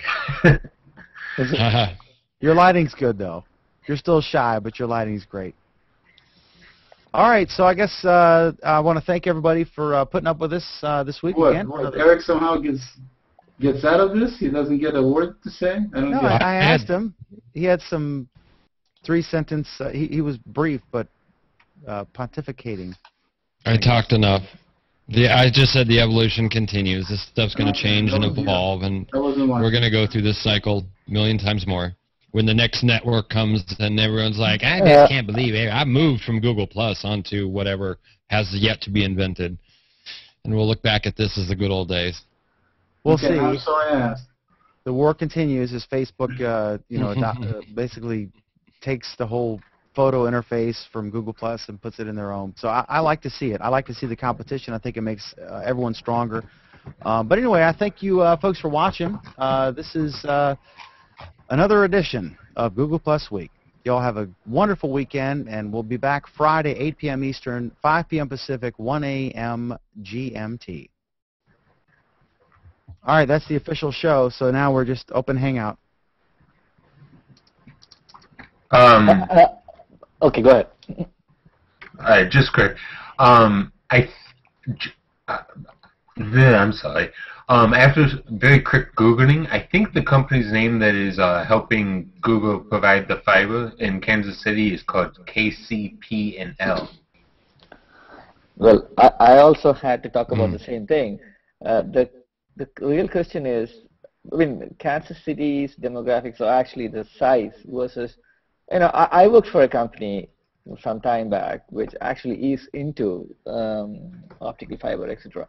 Now, do you think Google, being not a company into hardware, will be able to handle that when it really takes off? I doubt it. It's not going to be easy to put that kind of infrastructure unless they are only concentrating on specific areas. Well, and like I'm trying to emphasize by saying that they're subcontracting it. No, I agree that. I think that Google's just providing the financial backing to it, and all the infrastructure and such is going to be handled by this other company. Like, I don't think it's a. If Google wants to give me something that will give me 10 times the speed, I'll take it. And another thing is they're actually planning to provide the internet free, something like that. I'm not. No, I think that they're going to charge as they say, competitive pricing, and I guess it's going to cost Google anywhere up to $1.6 billion to roll it out in Kansas. Right, and the speeds are way too high. I believe the Fios cables, are capable of speeds in Gbps, but as of now, I don't even know whether our computers can handle that kind of speed, for one thing. And then, even if they do, I mean, I'll be surprised. So I don't really understand. I mean, if Google, what is actually Google planning to do with that kind of bandwidth? I think basically they're trying to seed, it and make it, put a lot of money into it and make it, hold on one second. Hold on! Sorry, that was fun. Basically, I think Google is, just trying to, show that it can be done.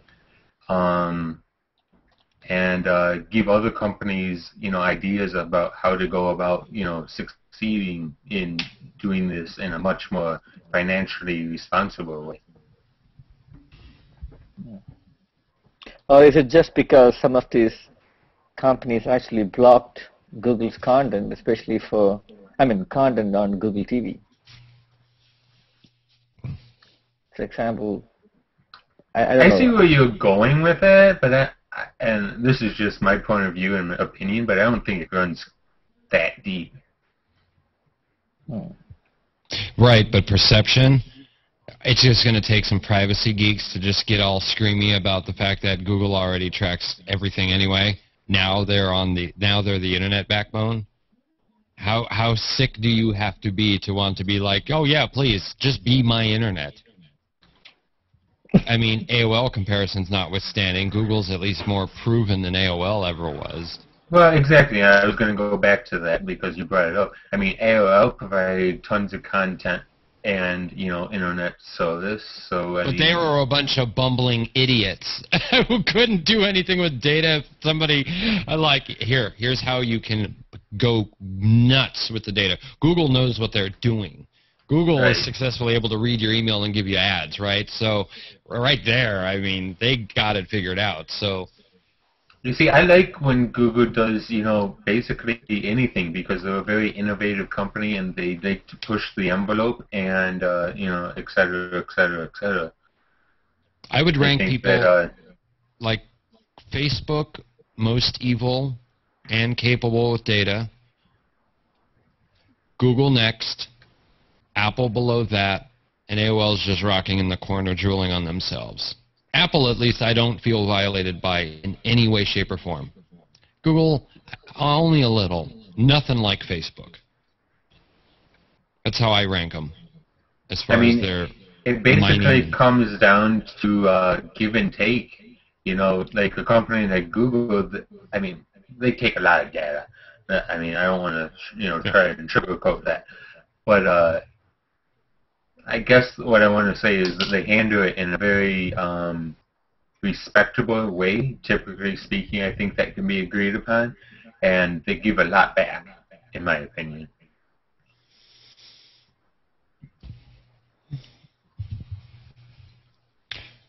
Hey, Peter. Good evening, Peter, what's up, buddy? Mr. McDermott. How you doing, Mr. McDermott? Oh, this is a History Channel show right here. It's down. We just need to get a bunch of Mr. Andersons in here. Robert and Scott. Well, I got nothing. I was at a function today, and we Are had. you drunk, Peter? No. No. It's funny because we had a function today at work, and we had the photographer actually take picture of the 3 Peters that work in my where I work. So I just that was like the 3 tenors. Yeah, the 3 Peters. That's funny. You're drinking Yingling in a can. Yeah, we finally got it down here. Actually, it's pretty delicious beer. I forgot where you live, Peter. I live in a van down by the river in Nashville. Government cheese. Vans can be kind of awesome, though. Don't knock them.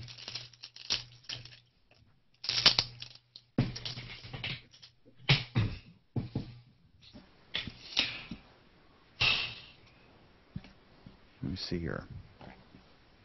Anybody talk? Billy, tell us what you got going on. Right now I'm painting on Pinterest. Walk away, man. You're going to be there for hours. Oh my Because God, you know that's what happened. My wife has a rule. She can't get on Pinterest until 6 p.m. So, Billy, what are you finding your return on investment on Pinterest? Are you finding that you're getting a lot of click-through to your website? I don't think I'm getting a lot of click-throughs. I just like organizing stuff on there mainly. So, what's the purpose? Just organizing stuff. It's just good for organizing. I'm going to check, see if I've had any click-throughs in the past 24 hours. You know what's interesting? I love looking at follower counts per board. So You mean Billy's what's Pinteresting? Bum, bum, bum, bum. like Billy's work is actually subscribed to quite heavily. Double almost his whole self follower. He only has 230 followers, right? His work board has 450 followers. Now that's His interesting. wedding. That's Yeah, interesting. the car board is probably going to be low. Yeah, 319. The cardboard, I like that. I saw somebody use it as a visual wish list for a car. They're like, this is all the crap I want to buy for my car. Pathways.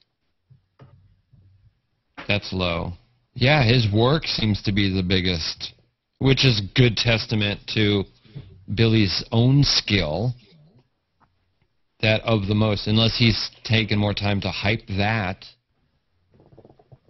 No, that wasn't even my first board. The first ones I put up, I think, were the houses and creative photography. Landscapes is up there at 500. Yeah, that one was fairly. I pinned that one quite heavily, so probably more This people will creative end up photography following board it. is awesome.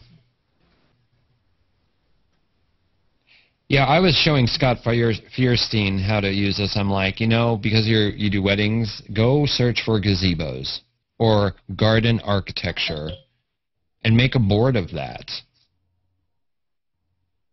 Because you can, get inspiration for other things.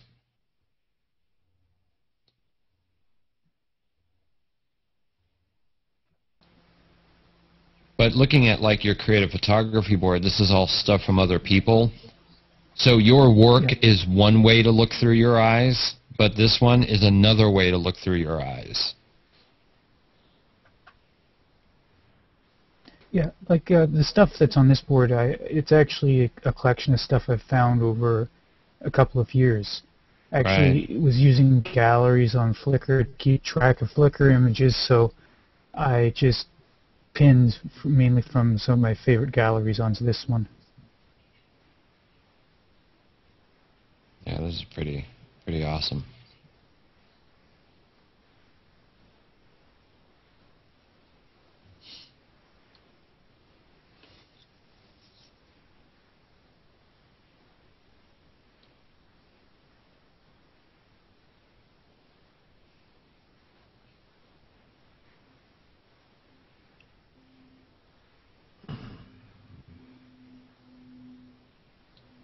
Oh, cool, patterns. I didn't see this board. I'm going to subscribe to that one. I have a colors and patterns board for just color combinations that are striking to me and stuff that has lots of... They'll have like a picture of a room and then the color palette for the room. That is really personally useful.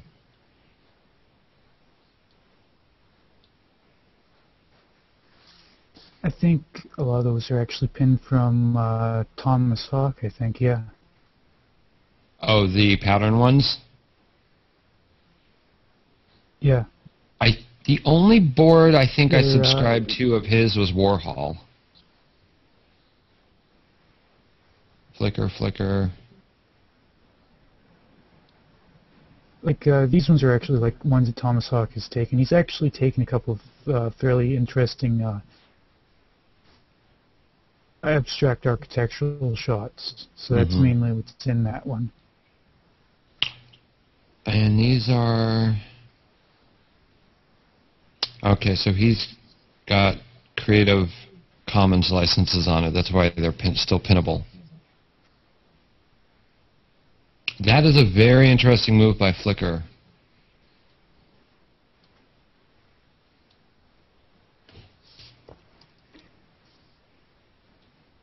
For some reason, just like half an hour ago, I was still able to pin an all rights reserved Flickr photo from Flickr, so it doesn't seem to be affecting me right now. Yeah.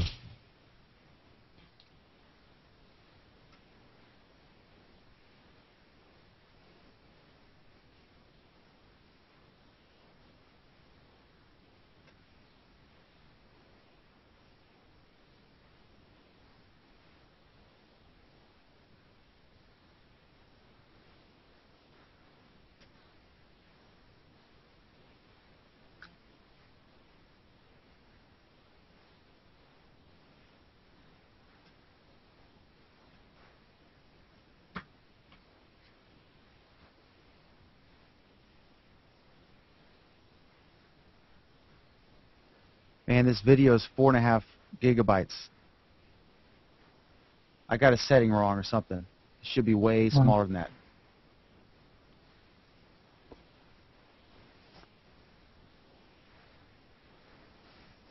It's 7% uploaded.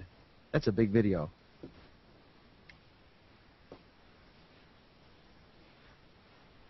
Yeah.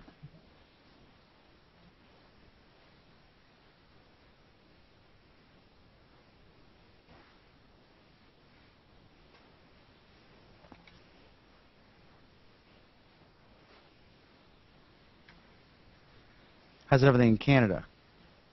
I think pretty good. It has been very cold this year for the most part. Like most We days. had a very warm season. It's like winter never happened down here. I'm in Virginia, so we have 4 seasons. We're lucky that way. But it was like yesterday was 70 degrees. Today was close to that. I mean, it's crazy. Yeah, Fahrenheit. like the snow is melting every day.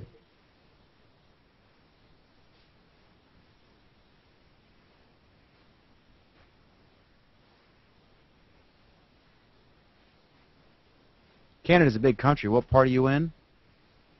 Sault Ste. Marie, Ontario. It's in between the 3 largest Great Lakes. So is it like Alaska cold all the time, or is it nice, or how do you rate it? It has warm summers and cold winters. So like you can get up to like plus 40 Celsius with humidity in the summer, and then you can get as cold as nearly minus 40 Celsius in the winter with wind chill. So it's extreme. Negative 40 Celsius? With the wind chill. God. That's the coldest. That's the coldest. But we haven't had that this year. It's been kind of warmish. I think the coldest we've had this year is like minus 21. Wow. That's But cold. that's usually just at night. Light jacket weather. Yeah.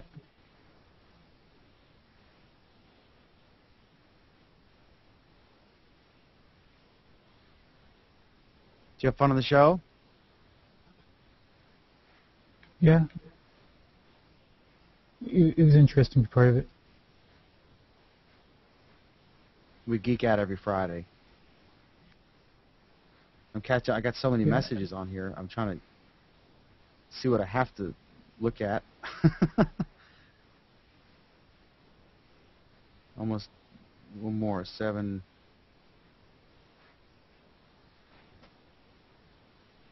So what's your business like? Photography? Are you mainly weddings, or what's your normal gig? And I'm multitasking. I'm running back and forth, but I got it on speaker Well, so I can right hear now what it's you're saying. more even fine though I'm on art. camera. Well, I'm mainly fine art, so I'm trying to sell a lot of prints and that type of thing. But I'm also trying to branch out into doing tutorials. And I've also like done some stock photography as well, so I have a lot of images up online that just sit there for sale. I also do like commissions, like people like my style, they like how I shoot, so they'll like pay me to like shoot something big.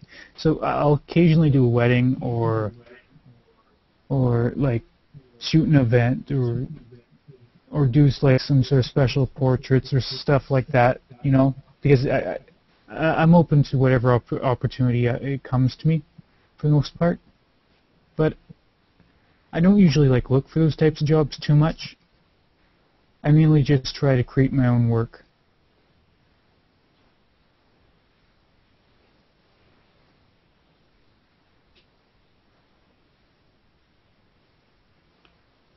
It's funny. I've discovered that if you are an accomplished photographer, or even if you have a really good camera, you tend to get invited to all these things from your friends. Like, hey, come to our wedding. You know, oh, can you bring your camera? Which means, of course, you're the photographer. And I used to. I spent about 15 years. I was a DJ. I did karaoke and just regular DJ. And it's kind of the same thing. Because you have this skill, either you can sing or, you know, perform a show of some sort, or you have a skill as a photographer, which would be, you know, an artist, then it's never hard to get invited to the cool parties. And then, but it's such a stressful thing to, I hate doing weddings. I mean, they're joyous occasions. And if you get, and I was good at it. I mean, because you learn after you've done, you know, 100 weddings, it's like clockwork to you. But and to the couple, it's their first time, right? So they don't really know how it's supposed to go, and so you're kind of like an MC, and you coordinate, and just little things like you make sure before they cut the cake, do they have a knife? Are the 2 glasses full? Do they know you don't cut the top of the cake? You know, things like that. And so you're kind of like an advisor as well as, you know, performing your duty, but you've got you're working for the wife, you're working for the mother, and they're all stressed out, and you can't do a redo, right? I mean, if you screw up, if your camera malfunctions or something, you don't realize it after the fact, you're screwed. So it was just so much stress. I just stopped doing it, even though it was a lot of money. But I don't know. I found the pressure, just because I've been asked to do them, and I just, you know, I find excuses or what have you to not have to do it, because it's not my, you know, I mean, a couple times I've photographed a wedding, but I'm not, you know, I told him, I said, I'm like, you know, your cousin or uncle with a camera. I'm not a professional photographer. But DJing them was, you know, it's kind of a breeze in a way, but it was just so much stress and so much work ahead of time. It's almost not worth it. You know, it's just, there's a lot on the line. If you screw up, there's no, you know, you're toast, because you can't reenact it later. Yeah, there's a lot of pressure for weddings. I've only really done one before, but it was a lot of work, and I'm a slow shooter, and I process very, very, very slowly. So it takes me an extremely long amount of time to get things done. So it's kind of like my type of stuff, but you know, I do it because I need the money a lot of times. You know, I just need to do the jobs. Yeah, I just would look at other shots and get ideas. Like I saw one guy, he had this incredible shot. He's a brilliant photographer, a friend of mine locally here. And I had this one wedding for a friend, and the first thing I said was, you know, I want to make clear I'm not a professional photographer, and there's no guarantee here, right? And I didn't charge him anything. But I said I'd show up, and I brought my camera, you know, I mean, I have a nice camera with a nice flash and some good glass. But I said I'll do my best. But I just talked to him, and he showed me some neat shots. Like, one thing he always does at a wedding is, while the couple is up at the front getting married, there'll be rose petals on the aisle, you know, where they walked forward. And so he would take a low shot where you could see the couple, but they were out of focus, and the focus was on this single rose petal on the path up down the aisle. And so he'd be all the way in the back, and he'd get a shot focused on this rose petal, and you could see the silhouette of the couple.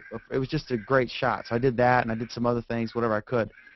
But it's just, I mean, you're creating an heirloom, a lifetime heirloom, and it's just a lot of pressure. My God, you know. So I don't like doing it. I mean, if a good friend begs you, you'll do it. But I just, you know, because it's like, no matter how much you issue a disclaimer, if you screw up and you lose the pictures or whatever bad thing happens or something, you know, you're the bad guy because you can't get everybody back.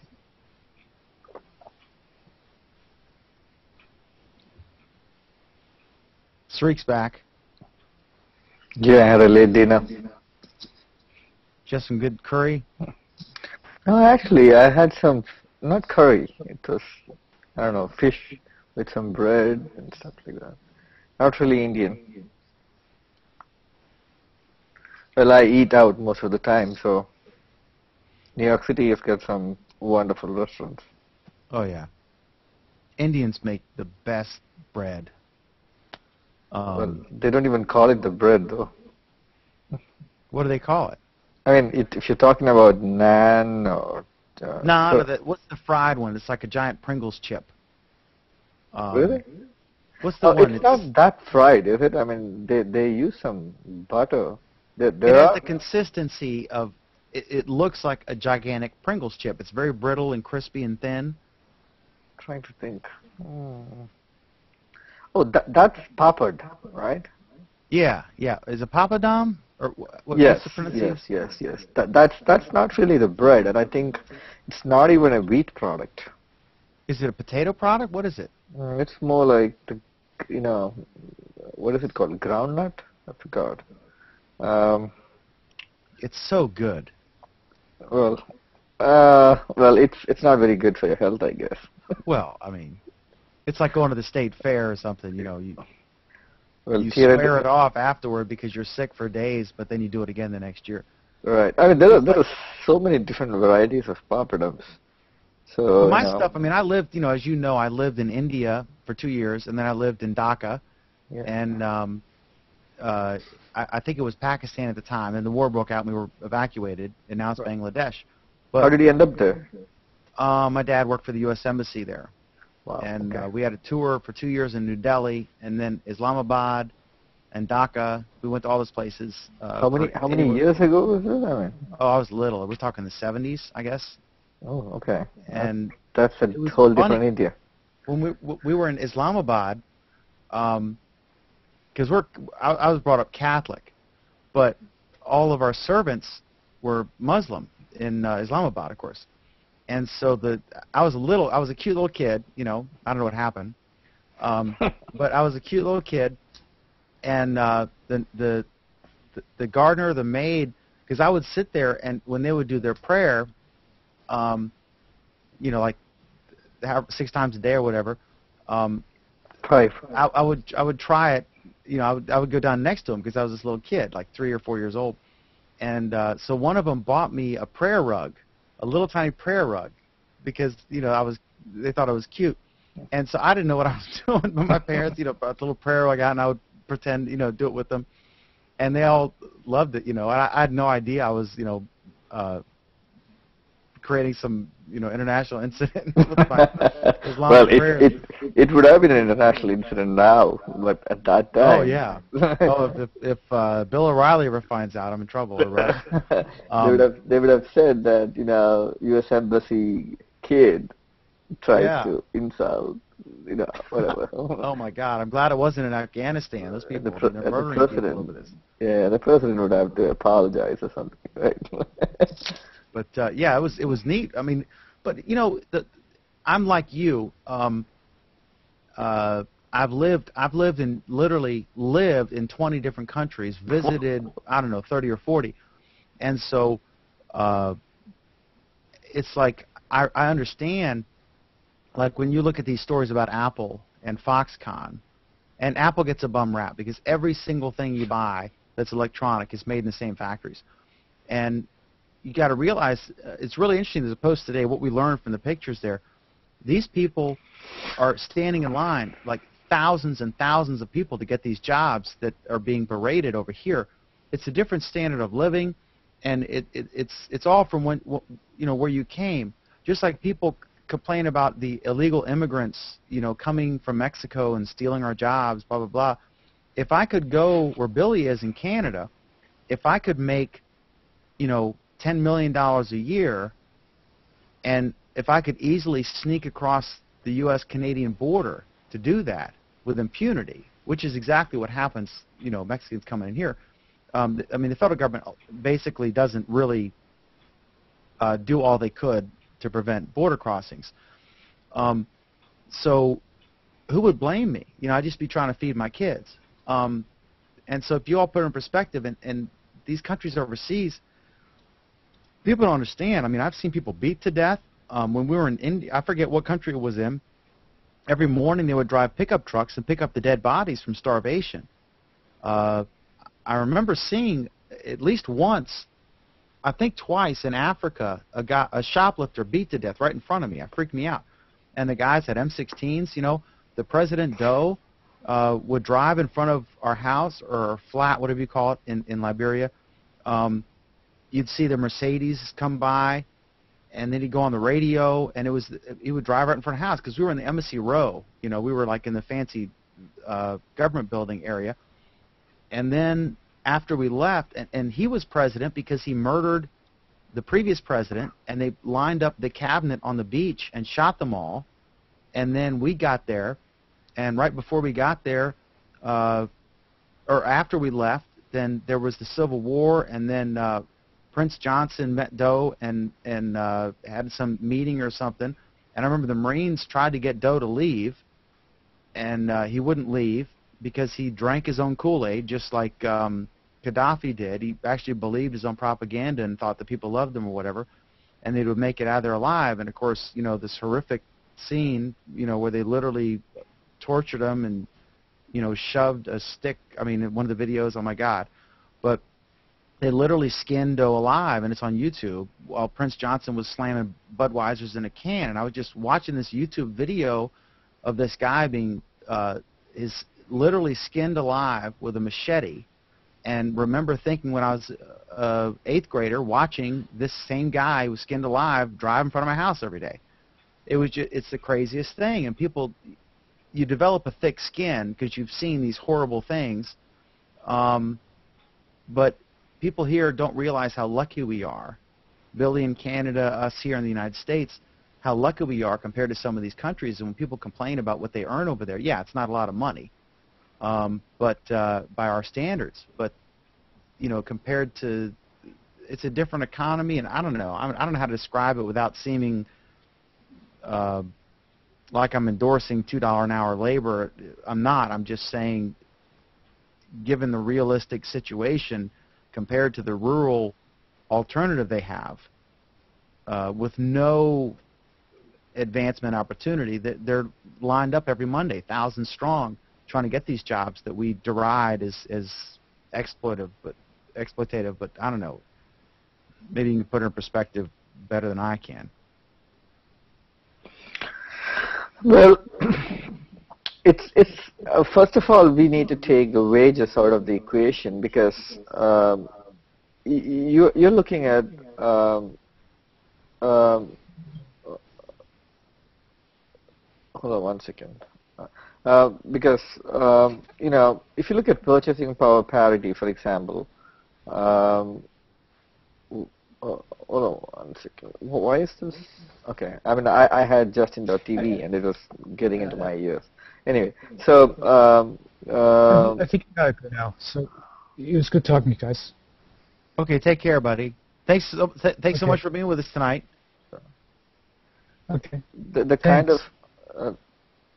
kind of money involved and the kind of wages, I think if in India or China, if you make like $300 or I don't know, like $500, I'm not really sure anymore.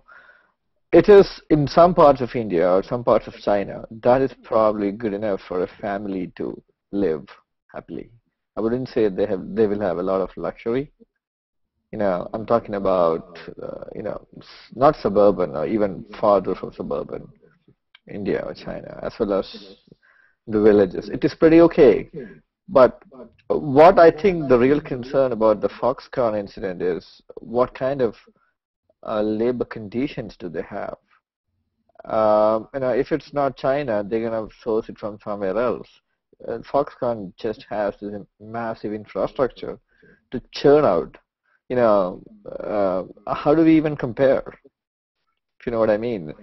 But I do agree that if there is a law here that in the U.S. that you cannot really use kids or child labor, then probably if Foxconn is not sticking to that kind of compliance, what the U.S. government stipulates, then there is every reason for the U.S. public to be angry about it, or that is one thing. And because it contrasts so much with their image. I mean, you look at if you go into a dollar store and you saw a calculator for $2, it wouldn't shock you at all to learn that was done with some sweatshop labor.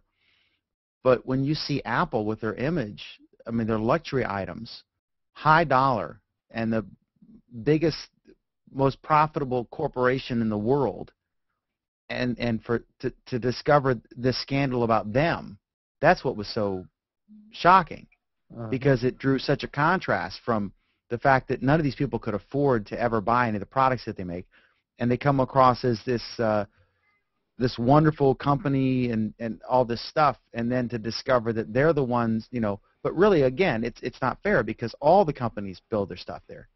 And why we're picking on Apple, I guess, is just because it's such a stark contrast from the image that they portray as this luxury item, and then to discover, folks are making $2 building them.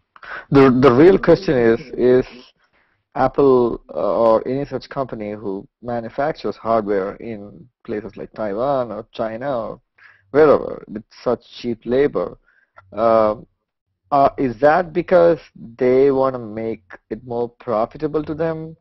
And is it all about the bottom line? It's all about both. I mean, look, if you were going to make it, let's be realistic. It's a competitive world.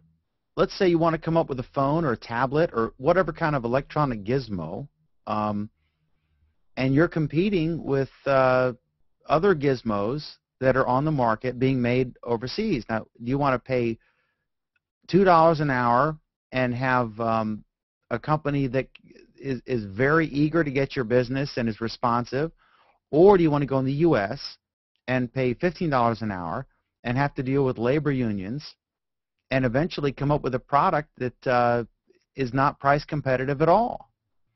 And you won't. I mean, why are you sure that it won't happen again?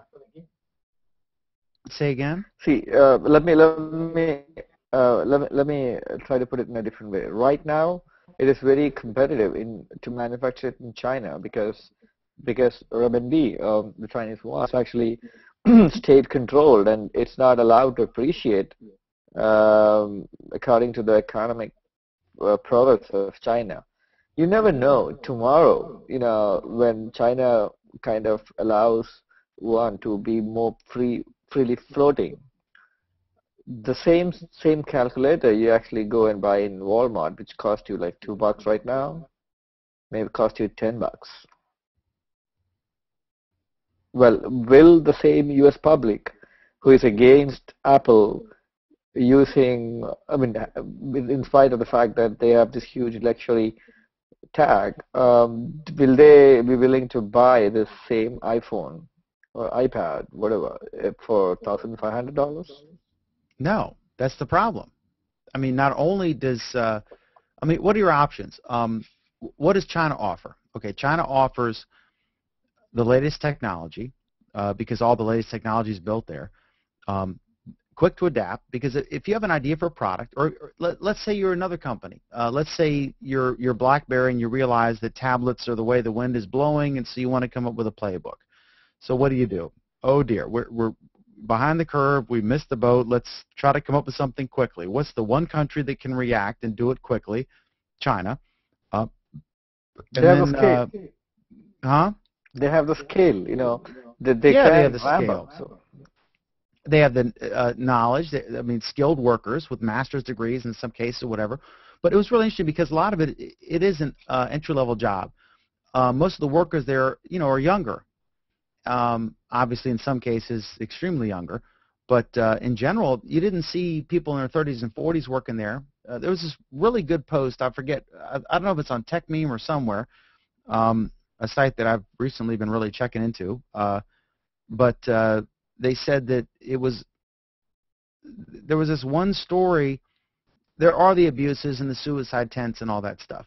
But anytime you have tens of thousands of people working somewhere, you're going to have a certain number, but then other folks said, look, it's we came from the farm. We're making 10 times what we would make there, and there's no opportunity for advancement there. And they said that, my mom, I forget the story. It was something like his mom was a prostitute, and so I don't know if she ended up working there or whatever. But like the alternative was this, and so this is actually a very sought after job there, in the is it the Sichuan province? I forget. Sichuan province. Apparently, it's like the thing that we deride over here, not we, but the media, whatever. It's actually there by the thousands are standing in line to get this wonderful opportunity that we think is so bad. So I guess it's all your perspective. It is totally our perspective. My point is, again, as I said before, if we find that any business partner with an American company is actually violating an American law, and we are not supposed to partner with them in terms of child labor or abusive labor practices, etc., yes, you have a case in point. But if there is no such real thing, you can't really complain about the wages. If, as you said, if there are so many people waiting in line to get these jobs, you're talking about a country with 1.4 billion people. That's like what, 4 times or 5 times the population of the U.S. Yeah, they're a big deal. Yeah, Only the original, the real India before the breakup would have been bigger. I think still China would be more population. I mean, have more Oh population. no! If you add it up, Really? it's India's 1.1 billion. You've got Right. 180 million in Pakistan. Mm-hmm. Then you've got Bangladesh, Mm-hmm. which is I forget the population. But yeah, if you add them all up, they But would yeah, they would be a little bit bigger. Pakistan is 175 million, right? Bangladesh is Bangladesh is 148, so that's like a quarter million, right? No, it's close to 3 point some million. No, I mean 0.3 billion. Yeah, maybe. Yeah, maybe it'll be almost the same. I think it'd be about the same, or about 1 or 200 million more if you combined Yeah, the original probably. India. But Well, still, they're no joke. I mean, they're nuclear powers, and it's a big country. It's a big country, but we say country, but really it's so many countries put together to make what we call a country. It's so many diverse cultures, as you've pointed out. it is. Like the term Indian food or Chinese food, very different. Look at all the languages and cultures and different dialects, different foods that Yeah, are consumed absolutely. The in whole what we idea. call the country of India or the country of China. It's very different. It's very, very, the whole idea of you considering, when you look at a European country or an American, US as such, the diversity is not that, I wouldn't say bad or diverse as opposed to China or India. It's crazy. Now, but going back to what you said, uh, what the markets of US or the West as such should really be concerned about is not just about the labor problems or labor concerns what we have right now. These two countries, I know from my personal experience, are such big growing markets. China is already looking at uh, to move from an export-oriented country to a country where it is big in consumption. There is a very interesting study about why is that people lend money to the US and then export products to the US. I mean, the US is one of the largest importers of consumer durables and non-durables, maybe. Why? And at the same time, a lot of money is lent by foreign countries, right? Investment in the US. Because if US stops buying, the consumers in US stops buying, then all these countries which export stuff to India, whatever kind of export it is, software services export from India, Chinese hardware or whatever, they don't have a market. So that actually is going to be a big backlash in China and India because they don't get foreign currency, foreign income anymore, right? And they know this. And because of that, they already explore other European economies or South American economies to export. Second thing, they're already looking at domestic consumption. So that's the reason why India still have huge taxes for foreign car imports. You have to pay like, I don't know, 150%, 200% taxes on if you bought a Honda car, for example. But they are okay if Honda is willing to set up a plant in India and sell the car there, make the car there, sell it. But there is a huge market in China, especially already. Tomorrow, 10 years from now, Chinese may not be concerned about whether Americans really want to buy or not. You know, It, you yeah, and it's I were not. fascinating. It's fascinating because the United States is this huge consumer market, as you said, and we've gone through a downturn, really since 2000.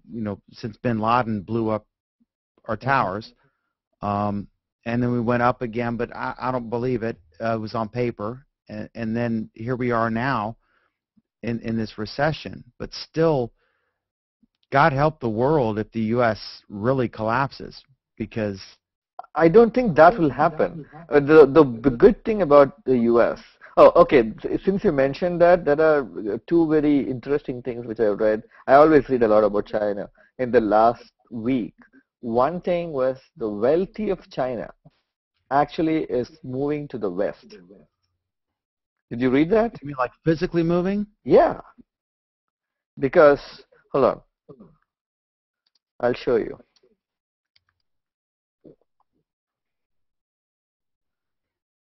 Okay,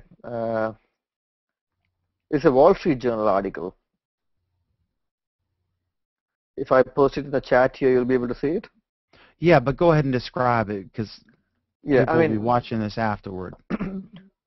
see, irrespective of the fact that if it's a communist country or anything, the wealthy is going to be wealthy anywhere in the world. Doesn't matter you're in Africa or India, wherever. If you're wealthy, you get services done right for you.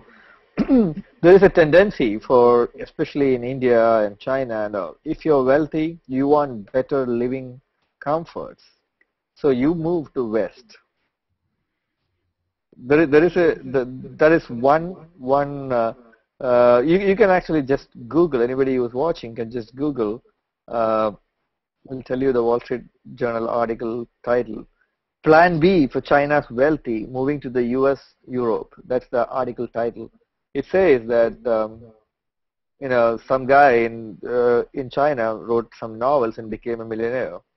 Today, 1 year later, he is considering emigrating to the U.S. What does it mean?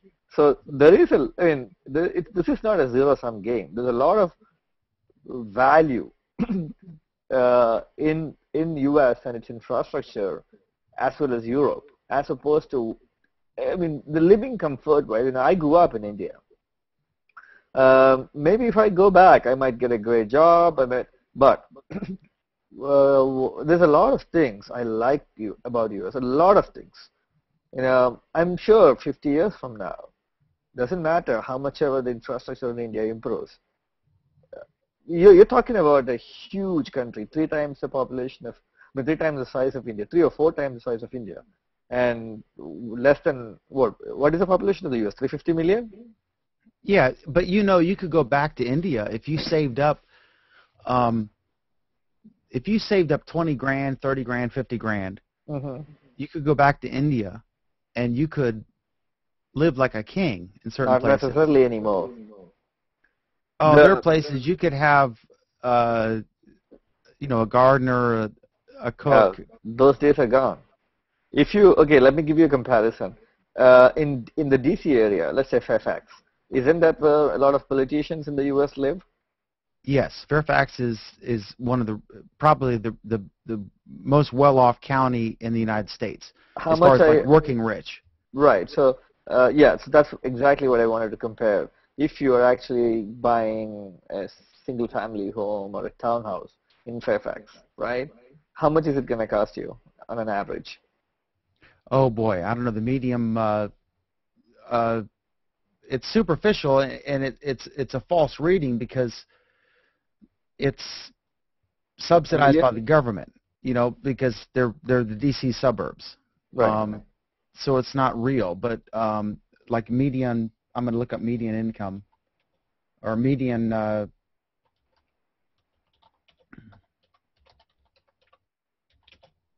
I'm going to search here median housing Fairfax, Virginia.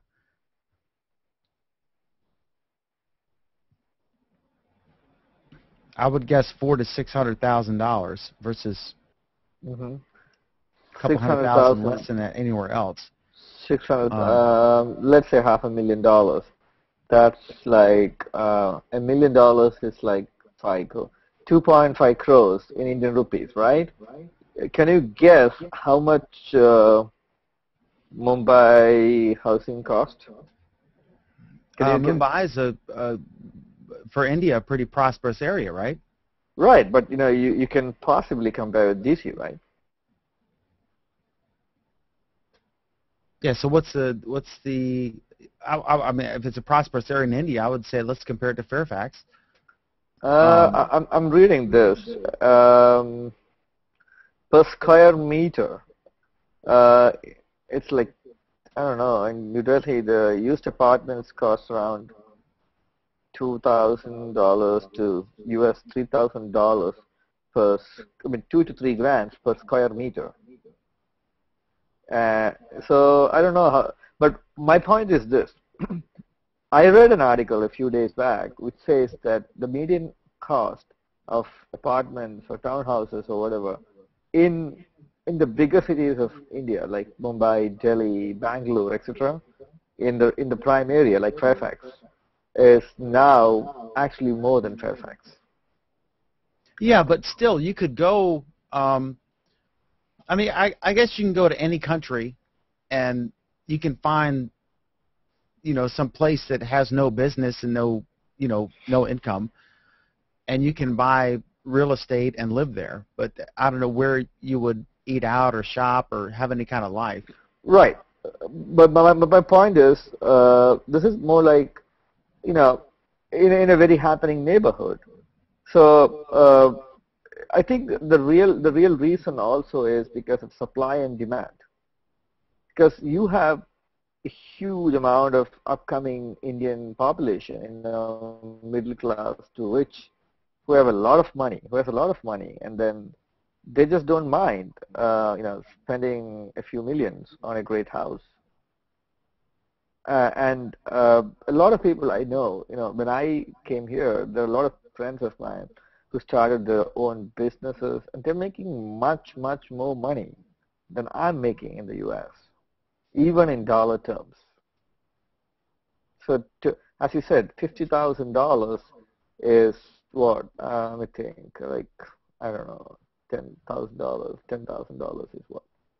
For 5 lakhs? No, nothing.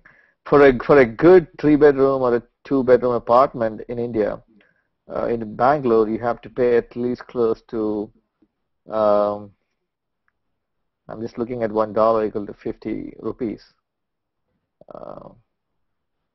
My math is not working fine. But it's expensive. It's comparatively more expensive. That's all I want to say. Yeah.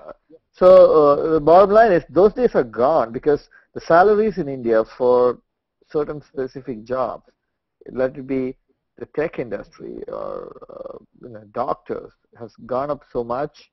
For example, let me say this: there are a lot of research centers, research and development R&D centers for companies like GE, etc. in India. They have like they have to pay competitive salaries almost close to what they get paid. People get paid over here, maybe for a junior level.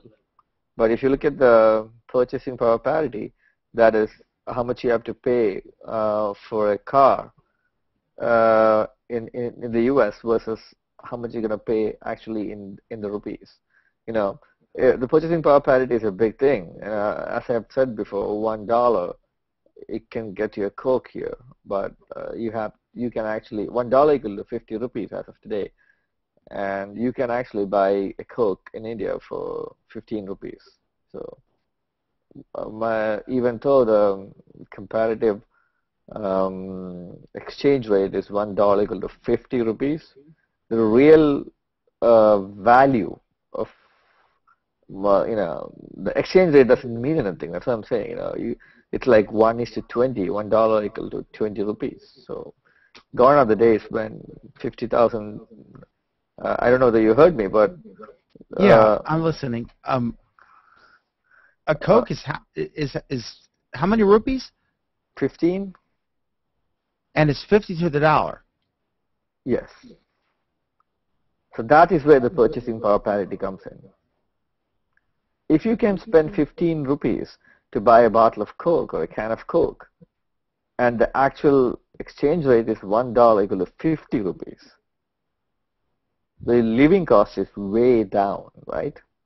Yeah. So, somebody who is making like 100,000 annual salary in rupees in India, it's comparatively, you are getting not 100,000. What am I saying? Like a million rupees in a year, or maybe I know a lot of people who makes like 2 million rupees to 2 million is what, 20 lakhs, right? I know a lot of people who makes like 5 million to 8 million rupees, not dollars, in Bangalore for good big companies, Intel or Motorola or Goldman Sachs, for example. These guys have money, and in accordance with that, land as well. You can't even buy land in a city like Bangalore anymore. Forget about it. It's like New York. So, I mean, the main reason why I'm here is not just about the money. Okay, I live in the suburbs of New York, right? So, let's say I make decent money, and comparing to the amount of rent I have to pay or my living expense here, it is probably well worth living in Bangalore with a very good salary, like the range I mentioned, and I might probably save more. But why am I still here? Because the quality of life, at least for now, in the U.S. or generally in the West, is much better. Yeah, you spend what you earn. I mean, I remember when I got to go in like a minute, but Okay. if when I worked at Randolph-Macon Academy in Virginia, I worked there for 10 years. When I first started there, I was the lowest paid employee. My cash salary, we're talking 1990. My cash salary was $6,700, and my total package was $10,002, and it was a 12-month contract. The total package included like housing and meals, but I was literally the lowest paid employee at the school. When I left, I think I was at 43,000 or whatever, but I was in like the top 10 or whatever. But it was still. I mean, I had a place to live, and I was like a 21-year-old. But it's all based on what it costs you. What does it cost to eat? What does it cost to go somewhere and have fun or whatever? It's all relative. And our standard of living here. I mean, you can go to New York and you can make $100,000 a year, but then you spend 50 on an apartment with one bedroom. So who's better off? There are people in all sorts of different circumstances that, the bottom line is, can you, how many hours a day do you have to spend with your family or your loved one? What does it cost to go to the market and have a sandwich or a cup of coffee or a beer or whatever to see a movie, and do you have a life?